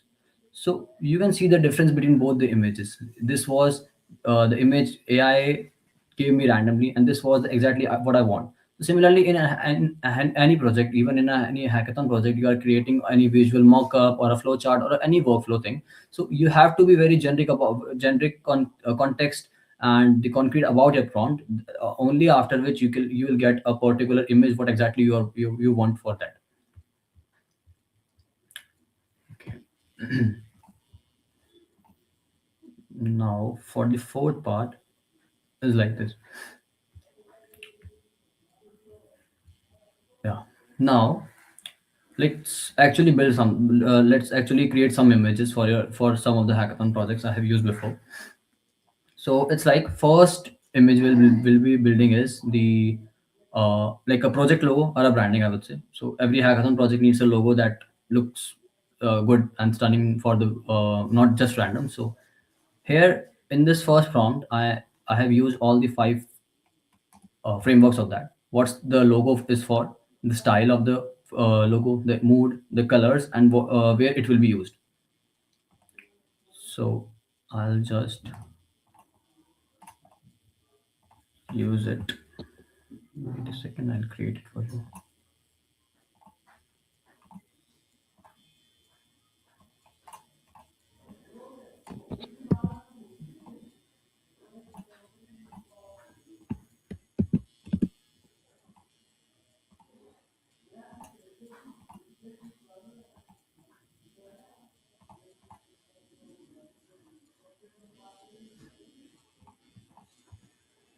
Yeah, I have pasted this particular prompt here and see the difference with the without all the five frameworks and the all the five frameworks. It's I would say you can notice here that I didn't say just make just a cool logo. I directed the AI to have all the things in my particular logo what my hackathon or a project idea is. It's like AI powered hackathon project focus on productivity and automation. And it's like I had also told AI about the geometric symbol with all the patterns and everything, and it created me this Autobot hackathon productivity and automation. So main thing is your prompt should be great, and then your image will be clear. So we can create one more image about an app or a website mockup. So judges in a particular competition, they don't just imagine products; they want to see them. And talking about this prompt, the app and the website mockup. This defines the app type, the UI style, the mood, the layout, and the use case of that particular thing. So we'll start generating this.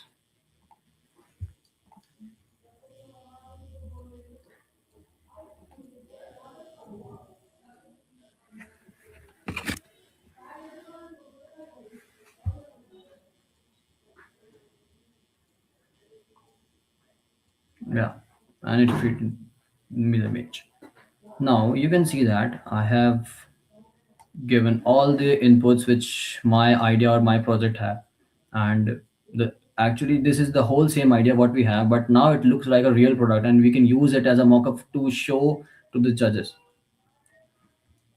And the next one is the iteration superpower, as which was the important point I have discussed before.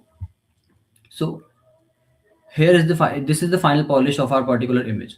This is what makes a project looks like a very make a project image look like very stunning. So here I'm setting as a strong subject, an emotional mood, cinematic composition, and a clear context. It's like a landing page, I would say. So I'll also start creating this image for you.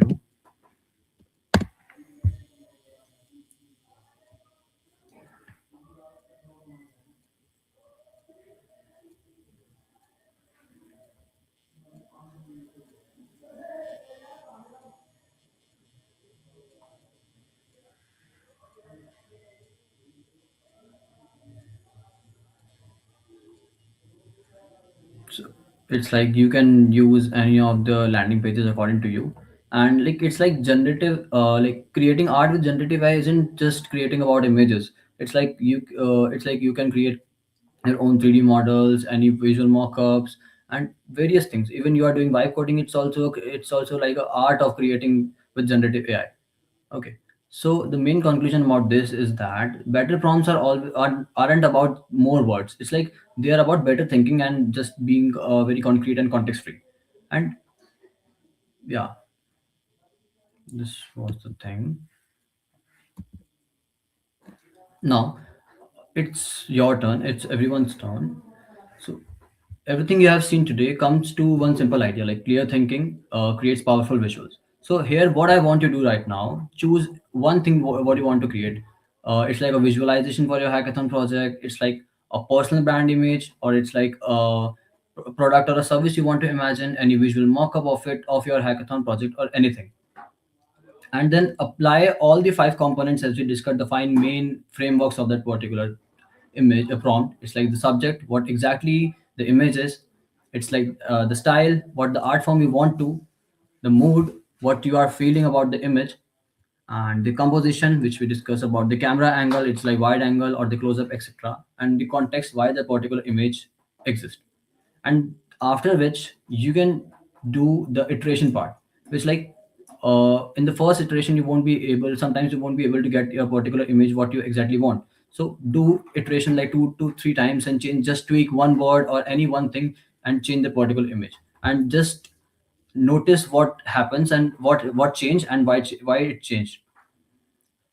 And that's how you are not directing AI. You are directing AI and you are not using randomly. And talking about the tools you can use is the Tele AI ChatGPT Plus for the best, for the which is best for the beginners. And I hope most of you have the ChatGPT Pro subscription and the Google Gemini Pro subscription. And also you can use Midjourney for the Midjourney, Leonardo AI, and the Playground AI too.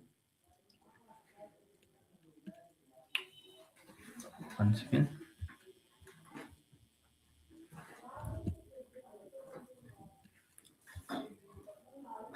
Okay. So discussing about why this particular skill is very important for everyone. It's like talking about for mostly for the startups and the founders or etc. This means creating like their pitch decks, their landing images, and their brand visuals in just few hours or not just weeks. It will take a lot of time. For developers like us, it means like creating the UI mockups or the app visuals and the documentations like without waiting on design. For marketers, it's like means faster content, faster testing, and the faster growth definitely. And for the hackathons or the competitions, it's like it means building something very simple. It's like better visuals, which is somehow like better storytelling and causes the high chances of winning too. And one more thing is there. Yeah. So your 24-hour challenge is very simple for you all. You have to create something for your Hackspace project and use all the five component framework, and after which iterate at least 2 to 3 times and make the image better each time. And then you have to share all the images in the Hackspace community, share the final prompts you use, share the iterations you did, and also show the process there. And if you want a bonus challenge, is like help a team also, you can help a teammate to do the same, because the fastest way to master a skill is to teach it with others. And I want you all to share that your particular images, your final prompts, and all the process you did while creating the images in the Hackspace community. And from there, I'll choose some random images and random work, and I'll definitely reach out to them, and we'll can build something after which. And so like I'm we are now like very close to the end of this session, so I'm very excited to see what you all create. And if you have any questions about today, so you can feel free to reach me out, and I'll be very happy to mentor further. And now, with as a creative director using AI, you have a new superpower, so use it. And I would say all the best to everyone for the upcoming hackathon of the by the Level Up events.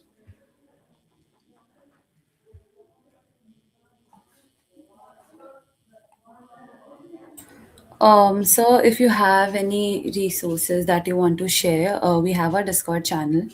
Over there, you can just share it with our students so that they can access it afterwards if they want. Yeah, definitely. I will share a lot of resources. Even I will share my particular prompt templates too, and Okay. the other images which I have also developed before with one of my team members. So it will help Okay. everyone a lot. Okay. Okay. Fine. So thank you so much, sir, for the session. Thank you so much. Actually, I'm traveling right now, so that's why it was Okay. a little bit short. That's why.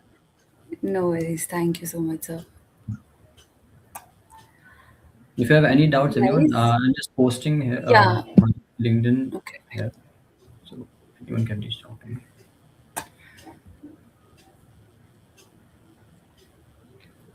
Okay. So thank you so much. Thank you so much. Thank you for so much for your time. Thank you. Thank you. Okay, guys. Now we have our next blockchain session.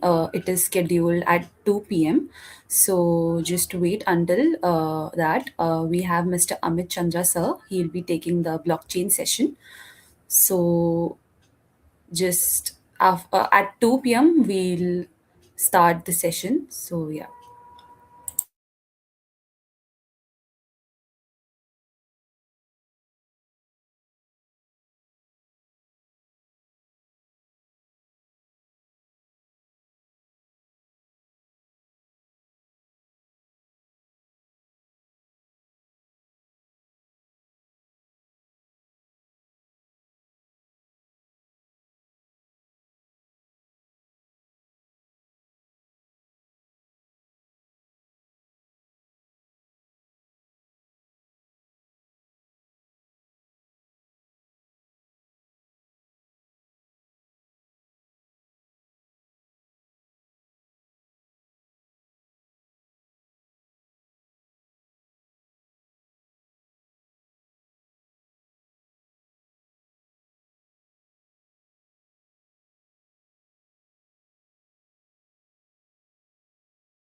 Okay, guys. So, up next in our blockchain track, we have a mentor who brings deep industry leadership and real world governance experience. Please give a warm welcome to Mr. Amit Chandra, sir. He is the Vice President, Blockchain and Digital Governance, and has led statewide blockchain programs for government. Um, we are honored to have him with us and excited to learn from his experience in enterprise and government level blockchain implementation. Thank you so much, sir, for joining us. You can start with the session. Thank you. Thank you for inviting me in this session. Am I audible? Yes, sir, you're audible. Okay. So thanks for inviting me in this HackSpace session to conduct the session. So let's quickly begin and start the today's session because there are things to cover, and I hope you will get value out of this presentation today. Okay. So as you have already mentioned about the introduction, I have been in this industry for the past 18 years and I have been closely working with the government and private entity. In my last experience was with the government of Rajasthan, where I have developed the blockchain from the conceptual to the readiness, and now it is being implemented over there. The blockchain is getting implemented. So based on the experience, there are few things which I would like to cover. And today's session is more about the tokenization. What is the tokenization? What is the need of that? How blockchain is going to add value to that? What is the future of that? All these things I'm going to cover. Okay. So let me share my screen first.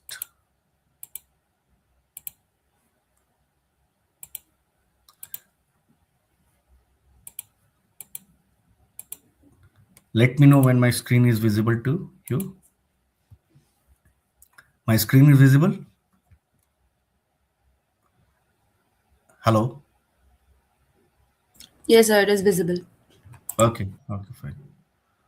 So again, welcome you all for this session. And my name is Amit Chandra. I am blockchain solution advisor.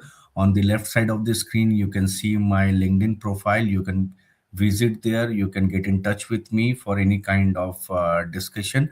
Now, based on the today's topic, it is more about the trust of token. It means that we all know that a token is a digital representation of a particular asset. But the problem is that if it is a digital representation of a token or a unique identity, why anyone is going to trust that? What are the factors should be there so that it will gain the trust of the customer to take those tokens and use that efficiently into their environment? So in this today's discussion, we are going to cover all those things. Okay. So first of all, it's very important to understand that why trust is matter. When we talk about trust, then what are the factor because of which, if the trust is not there, then it is going to hamper the existing relationship between the customers. So first of all, in the digital economy, we know that the database are being fragmented, and the database are being scattered in different areas. So suppose if one organization wants to work with the other organization, then both the organization will have its own database and it will have its own rules and regulations to update that one. Now what happened, that because the database are different, the rules are different, so when any kind of dispute happen, then in that case, in order to maintain the trust, there are a lot of things which goes on at the back end in order to reconcile the ledger and everything. Okay. And why this is happening? Because each database which is owned by the organization, it has its own rules and regulations and the control of the database. So over there only the trust factor matter. Okay. So that is why what happened, that this lead to the inefficiency of the system, because most of the time the time goes on reconciling the ledger and making sure that both the ledger are same. So basically a cost efficient part. Also it increase the risk and lack of transparency.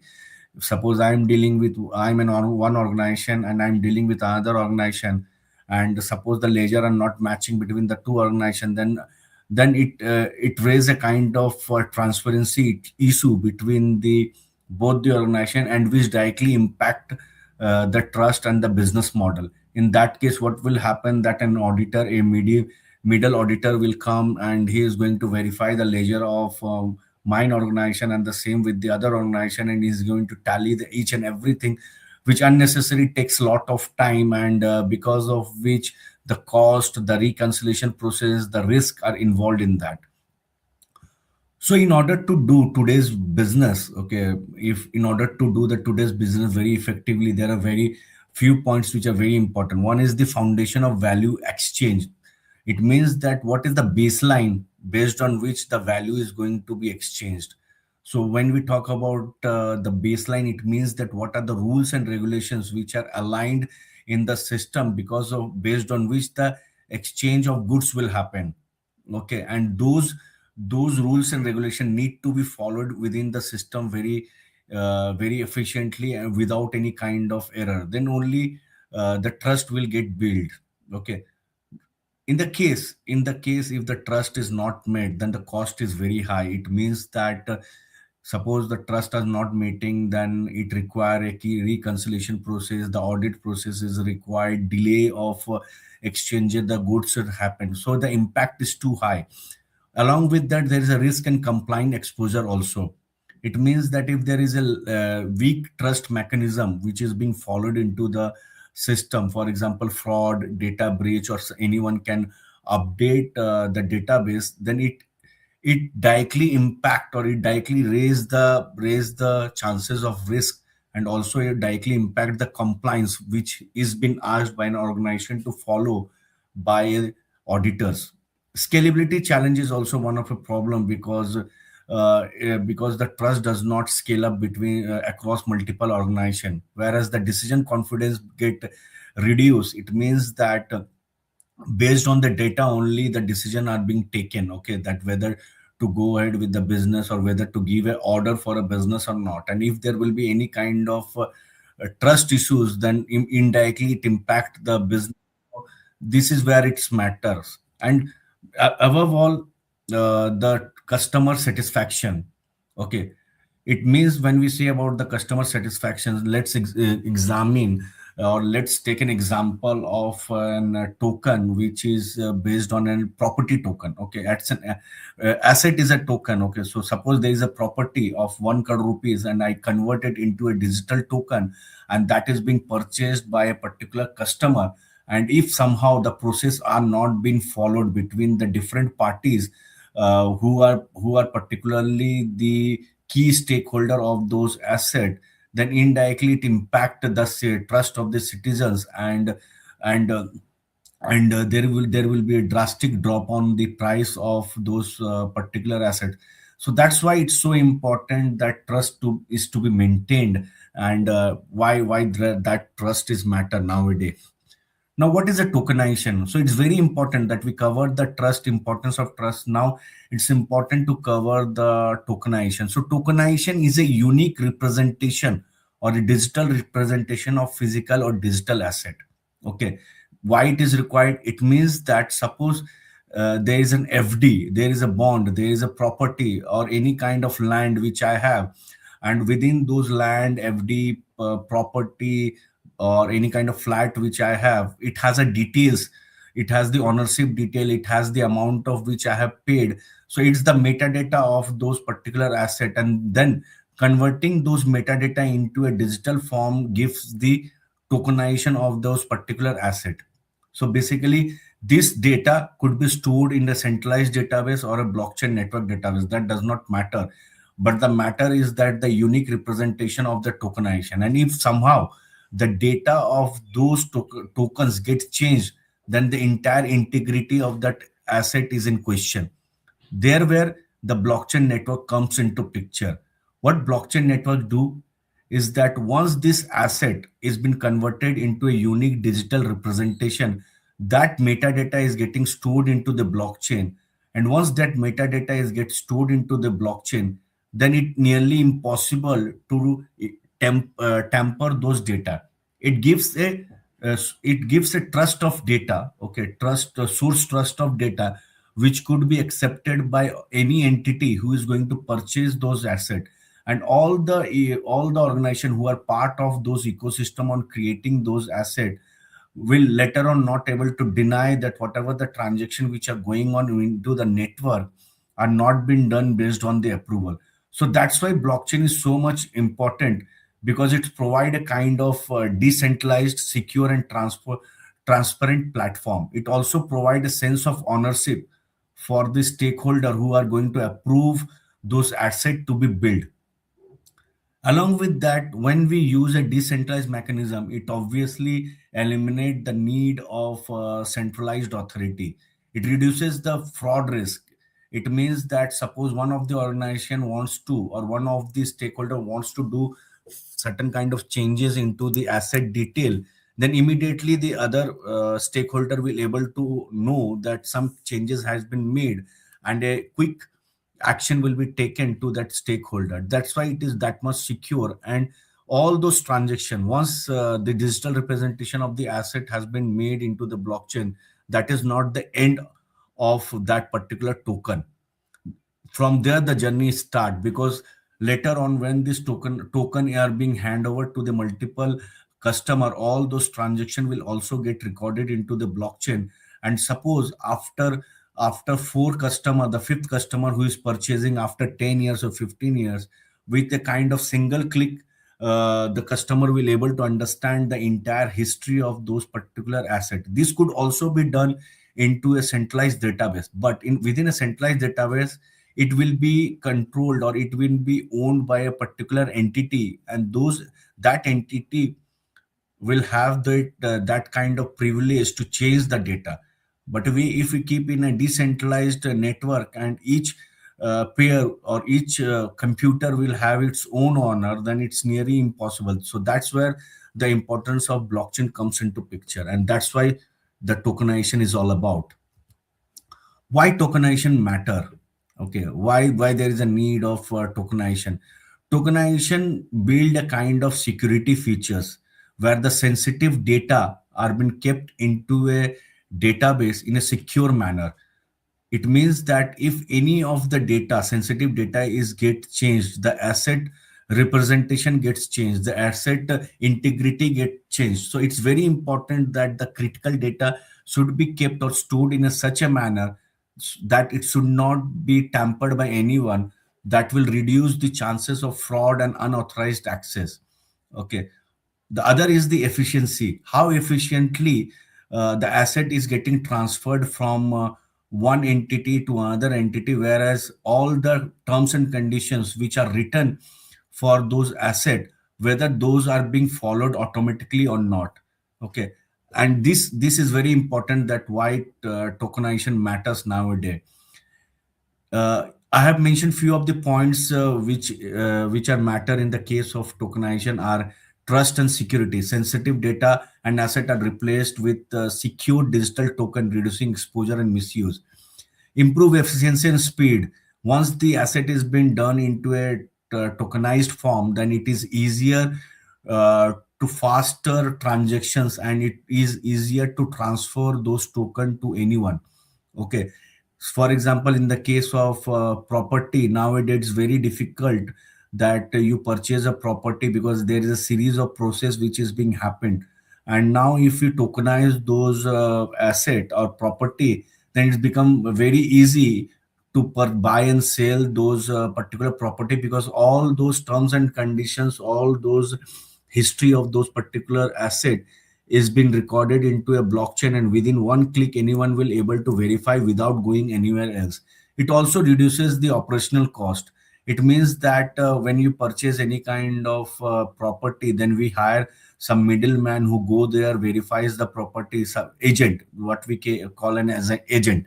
The agent go there, verify the property, check that whether there is any kind of dispute or not, whether all the properties documents are proper or not, it has not been tampered, the property document are being verified against the paper which is being there into the court, and each and every details are being mentioned, and lot of cost is being associated with this. With the case of decentralized mechanism, all this document will be hashed and kept into a decentralized storage. The the hash will can be stored into decentralized storage, and within one click the buyer can will able to verify the entire document and check that from the government sector who has approved or verified those data. Enabling programmatically, it means that if few of the rules which are being embedded into the application, if they meet, then automatically the checks will be done, and there will be no human intervention. Transparency, obviously, if everything comes into a decentralized, and there is a one area where from clicking those I can get the entire detail, and it gives me a traceability features. Well, along with that, transparency is something that whoever the stakeholder who are part of generating the token of that particular asset will get a kind of transparent real-time data whenever it is getting updated by one party. uh, so it's basically that's why the token matters so much, because it gives the security, efficiency, reduces the cost, automate execution of the rules, and traceability.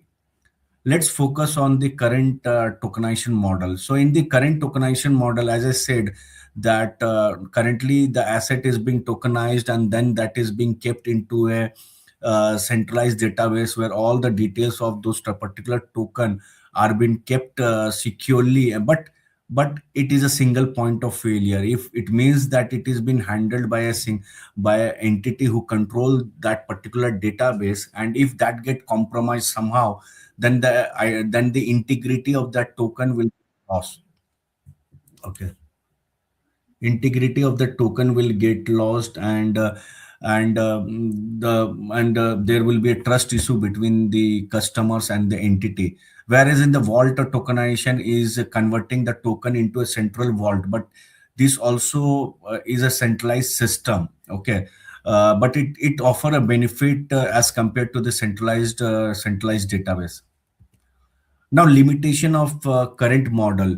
So current tokenization model significant risks such as single point of failure. That is the biggest thing of a tokenization, because if it is kept in a single location or a database, then it could be there is a chance, major chances of getting failure.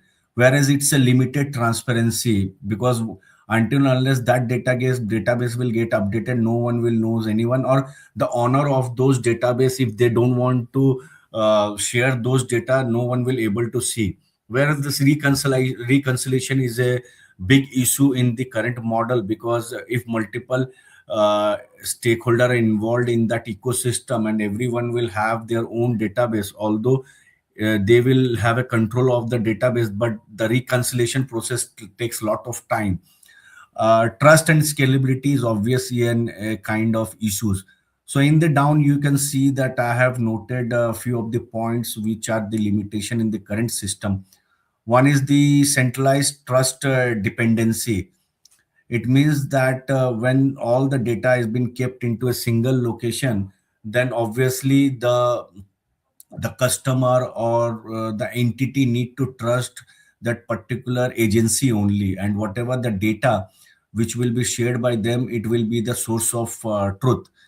Limited transparency and verifiability. No one will able to verify that whether the data which they are getting is a verified data or not, because it's coming from a single entity, and whatever it will say, everyone has to accept that one, and there the governing rules become need to be very much tied. Okay, reconciliation overhead, matching of the data. If somehow the two data are getting mismatched, then it takes a very long day, or it means it's the if you will ask me, the reconciliation process takes a lot of the time and cost of a company, because I have worked in a company where during the reconciliation process it takes more than a week. Along with that week, it takes the data need to be pulled from the existing system, and that need to be matched with the data to the other system one by one, okay, or through the program. Audit and compliance complexity is also there, because when there will be any kind of audit, and if the data does not get matched, then there is no way that the auditor will able to verify the data, okay, that what has happened to that. Whereas the compliance issue is the government compliance, that how the agency, how the government or the private agency will make sure that the compliance are getting followed or not. Security and breach risk, it means a single point of failure. So any hacker could hack those particular system and change the data without letting others know. Okay. Scalability of trust, yes, that's a problem over here. Now, why blockchain is required in this case? So, as we know that blockchain is a decentralized network, it means that multiple systems are connected with each other, and they are sharing the data among themselves, and everyone has a single source of truth. In the current system, it's a centralized database where the data is getting propagated from the centralized system to all the other system. But in the case of blockchain, it's a decentralized system where every entity or every organization will contribute their server, and they will build an ecosystem, and whatever the transaction which are going to be happen, that will be updated at a real time by all the stakeholder, and at a real time there will be synchronization of the data. That's why blockchain is that much powerful. And in this case, we can also say that if a customer belongs to an organization, and he can go to the application, click the data of those organization at a real time, he will be able to understand that what has happened to its token. Okay, so that kind of transparency, immutability, integrity, the blockchain is provided. That's why when we say the definition of blockchain, we say that blockchain is a decentralized distributed network. Decentralized means no one have the control of the entire system, whereas distributed means that within that decentralized system, every server will have their ledger. That's why it's a distributed ledger. And although it's distributed, the ledger are there into the system, then it might be possible that one of the organization can go and update his ledger. Okay, and other will not able to know. But in this case there are other features also, that is immutability. It means that once the transaction is being done, no one will able to update that, no one will able to tamper those particular data. They can update the data, and that will be a kind of new transaction which will get recorded into the blockchain. That's why it's provide a kind of transparency, shared ledger. Now, few of the important points are shared trust without intermediate. It means that multiple organization are dealing with each other, and there is no intermediate. Okay, there is no intermediate authority who is coming and saying that, okay, I am controlling the entire network, and whatever the data I am going to give, that will be the trust.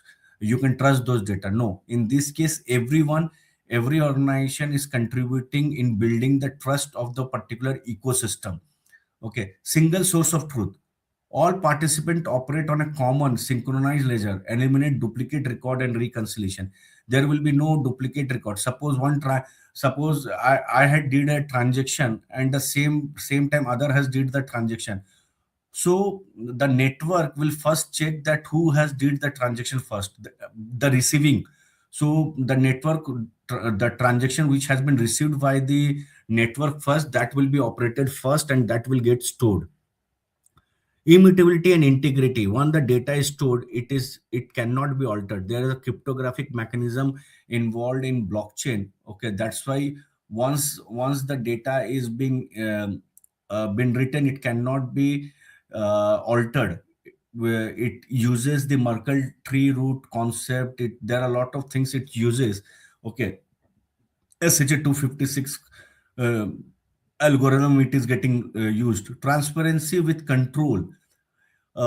Within the ecosystem, when we talk about Hyperledger Fabric, which is a permission blockchain, the ecosystem can decide that what all data can be viewed by a particular organization. Okay, for example, suppose there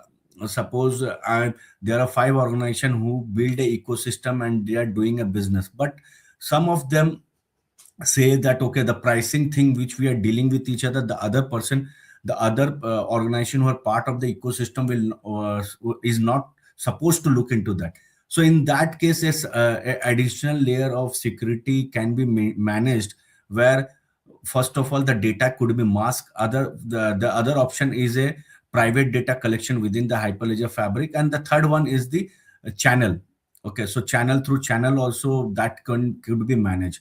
Reduce reconciliation and dispute. It means that once the reconciliation is fast, obviously the efficiency will get increased. Along with that, if one will say that okay, the all the organization who are having the ledger are proper, then obviously there will be no kind of dispute between the parties. They can believe that. Auditability and compliance is basically if one organization wants to conduct the audit, then that organization can give the access to one of his auditor, and within one click the auditor will able to understand that okay, or whether all the ledgers are in sync or not. That auditor does not have to reach each and every stakeholder organization to gather the data and then matching the data one by one to see that whether there is any kind of discrepancy or not. So by looking into the ledger of the one organization, the auditor will able to decide that one. Programmable trust. Why I'm saying programmable trust? Because blockchain works on a smart contract. Smart contract are basically the programs, the rules which has been decided by the ecosystem, and that are being coded into a language which that could be either Go, Java, JavaScript, and that is being bound into a smart contract, and that is deployed to the network. And once the smart contract is deployed, not a single entity will not able to update that. It require approval from all the stakeholder who are part on approving the smart contract, then only that smart contract will approve. So that's why it is called a programmable trust, because without approval no one will able to update the smart contract. Along with that, whatever the rules are which are written into that smart contract, that will get executed automatically, and the customer will able to understand that whether it has made the agreement or not. Okay, how tokenization works. So it's very important to understand that currently how tokenization is getting worked, the life cycle of the tokenization. So blockchain based tokenization involved a systematic process. It means that first of all, one has to identify the asset whose tokenization need to be made. For example, Picasso painting. For example, a famous painter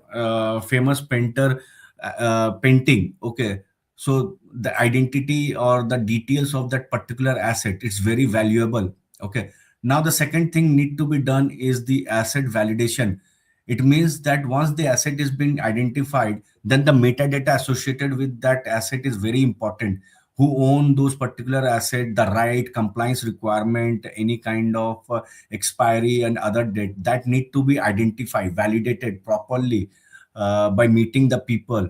Okay, by getting the certificates and everything related to that asset. The third part is the token design, that how it is going to be stored into the blockchain. Okay, the design of that particular asset that is to be converted into the token. What type of token it should be, non-fungible token, fungible token, what are the attribute associated with that token. Now the token issuance, once we identify the metadata of that particular token, then that could be created into the blockchain by into the blockchain as a unique identity, and then that token can be distributed or can be listed into a marketplace for anyone to buy and buy. Okay, whether it can buy a fraction of those particular token or it can buy the overall token, that depends upon what type of mechanism one is using.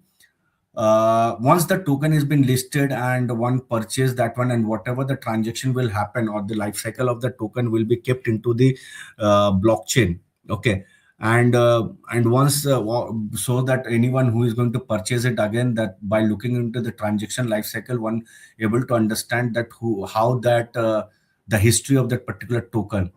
Next part is the settlement and audit. The auditor can come and click on the any of the asset and view the details, that how whether it has followed the entire process or not, whether the compliance has been followed or not, and later on one can sell by that one. So it's a kind of audit process. Token life cycle, as I said, that it start from issuance, then transfer, validation, and settlement. Okay. Now, key use cases of tokenization. We have talked a lot about tokenization, but it is very important to understand that where it will be used. So most important part is the banking asset. We know that in bank there are bonds, FD, RD. There are properties which are there with the bank. Those details could be converted into a unique asset or a token. Government records can be converted into a records. Okay. In the left hand side, you can see some of the use cases, that is banking and financial asset, tokenized deposit, bond, collateral, security, faster settlement. Trade finance, it's about the tokenized invoice. It means that letter of credit. Okay. If many of you don't know about, if you don't know about the letter of credit is basically a kind of doing a trading between the importer and exporter. So what happened that suppose I have to send some material uh, to some agency who is into the international market. In that case, the letter of credit comes into picture, where the letter of credit need to be issued, and that need to be sent to the counterparty bank. Okay, so in that way the entire process goes on. Government record and certificate, land, birth certificate, license, all this could be an asset and tokenized. Cross border payment, tokenized value transfer to reduce. Cross border payment is basically transferring money from one country to the other country. Currently the Swift is there, of FX is there, so that takes a lot of time in the reconciliation process. But if that could be done with the part of tokenized and everyone come into a blockchain, then at a real time that could be done. Real world asset, real estate, commodities, infrastructure, car, BMW, watches, that could all be done into a uh, tokenization. Supply chain and logistic goods, digital identity, and all these are the assets and can be converted into tokenomics. Okay. Future roadmap. So it's very important because you might have seen one of a speech in the parliament recently where they are talking about the tokenization. So from there itself, you can understand the importance of tokenomics nowadays into the banking sector and how it is going to grow. So this is the right time where you can start learning about the tokenomics, tokenization into the blockchain, because the estimated value says that by 2030 it is about a dollar 16 to 20 trillion. About the most important part is that with this the 40 to 60% the faster the settlement will be faster, along with that 30 to 50% of the cost reduction, that most of the costs are associated with the reconciliation process. Okay. The reconciliation process takes a lot of time and cost of the bank and the agency, and that could be reduced drastically. Along with that 70% plus is the enterprises. So all the paintings, and basically it's all shows about the improvement in the audit efficiency. Within one click one can get the, so they don't have to chase here and there. Okay. So this is all about, and now the implementation consideration is the, so one of the very important part we have to understand is that building a use case is one thing, but when you are developing that use case, when you are implementing that use case, then try to understand the rules and regulations, the compliance of those particular area. For example, if you're building any kind of product in supply chain, or if you're building any kind of product for the government, banks, you need to understand all the compliance which is being followed by that particular agency, and based on that only you have to design your entire solution. Because I have been working for many startups, and the startups are getting connected with me, and when I look into the solution, I find it very nice, and it has a market in that. But they will stuck when they will develop this solution and they will go to the market, because whenever they will go to any government bank, they will first ask that whether it is compliance or not, whether it is following the banking compliance or not, whether it is following the government compliance or not. And you will be surprised to know that along with the central compliance, the central government compliance, there are state government compliance also which one has to follow. Okay. So it's very important to follow the rules and regulations compliance in order to bring the product into the market. Otherwise there will be a lot of rework need to be done again during the implementation phase. So that is not a good idea, and that will drastically increase your cost of implementing the product.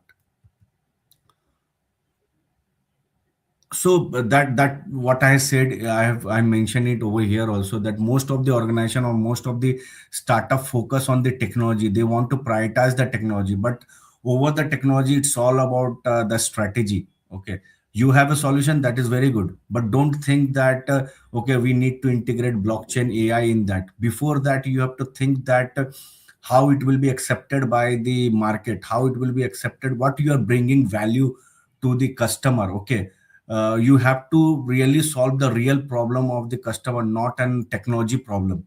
Okay, once you have the solution, once you solve the problem of the customer, then it could be made into any kind of technology. The technology will come into the later state, but first of all you have to identify the problem, then align those problem to this current citizen problem, then how your solution is going to solve those problem. Okay, and why, how your product is has the USP, how, what are the different, what features are different in your product as compared to other competitor, what will be the market value, how technology, how much time it will take, what will be the roadmap. All those things need to be take care when you are developing any kind of product.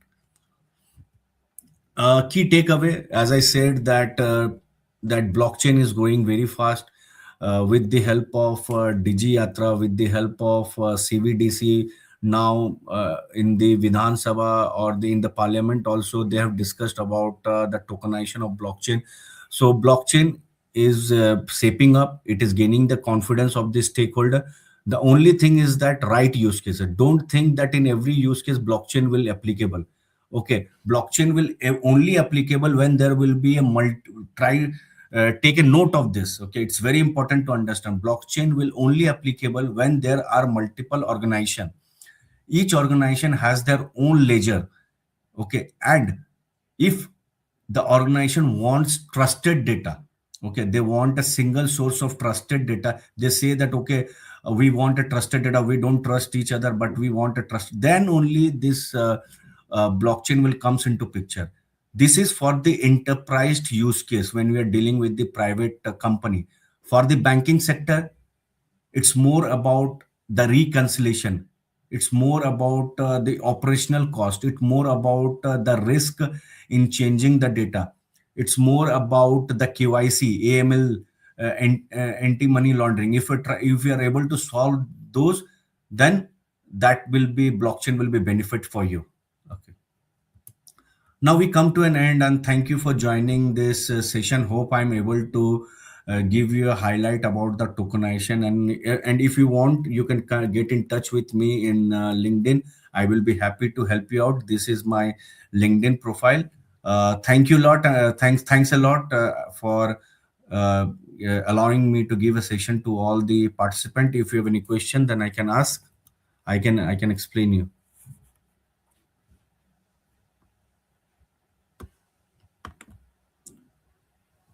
Hello. Hello, am I audible? Yeah, yeah, so you're audible.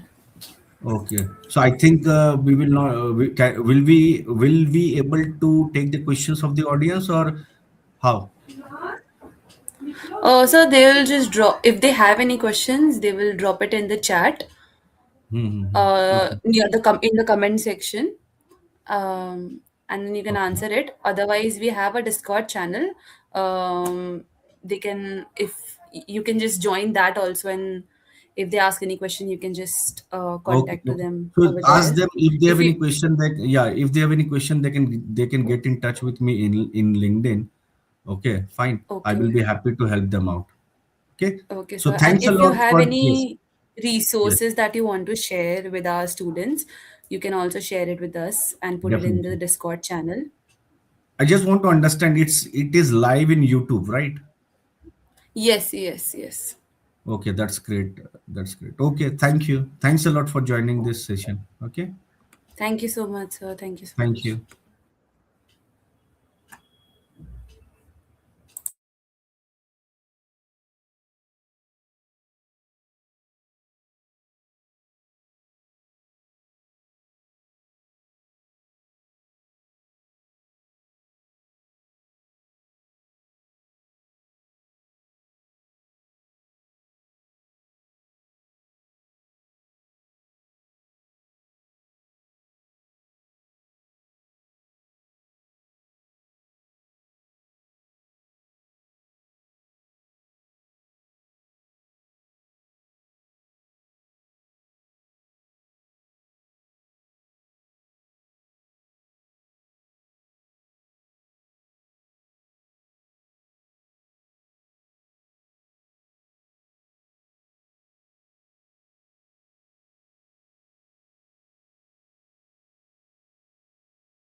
Okay, so guys, actually a little bit change in the schedule. We were having our next Gen AI session that was from 3 p.m. to 4 p.m. But due to some reasons, it has been postponed. So we will conclude today's event over here. So that brings us to the end of today's journey. You all have been absolutely incredible. This is what Hackspace is all about, but it is not the end. We have many more exciting more sessions lined up for you all tomorrow.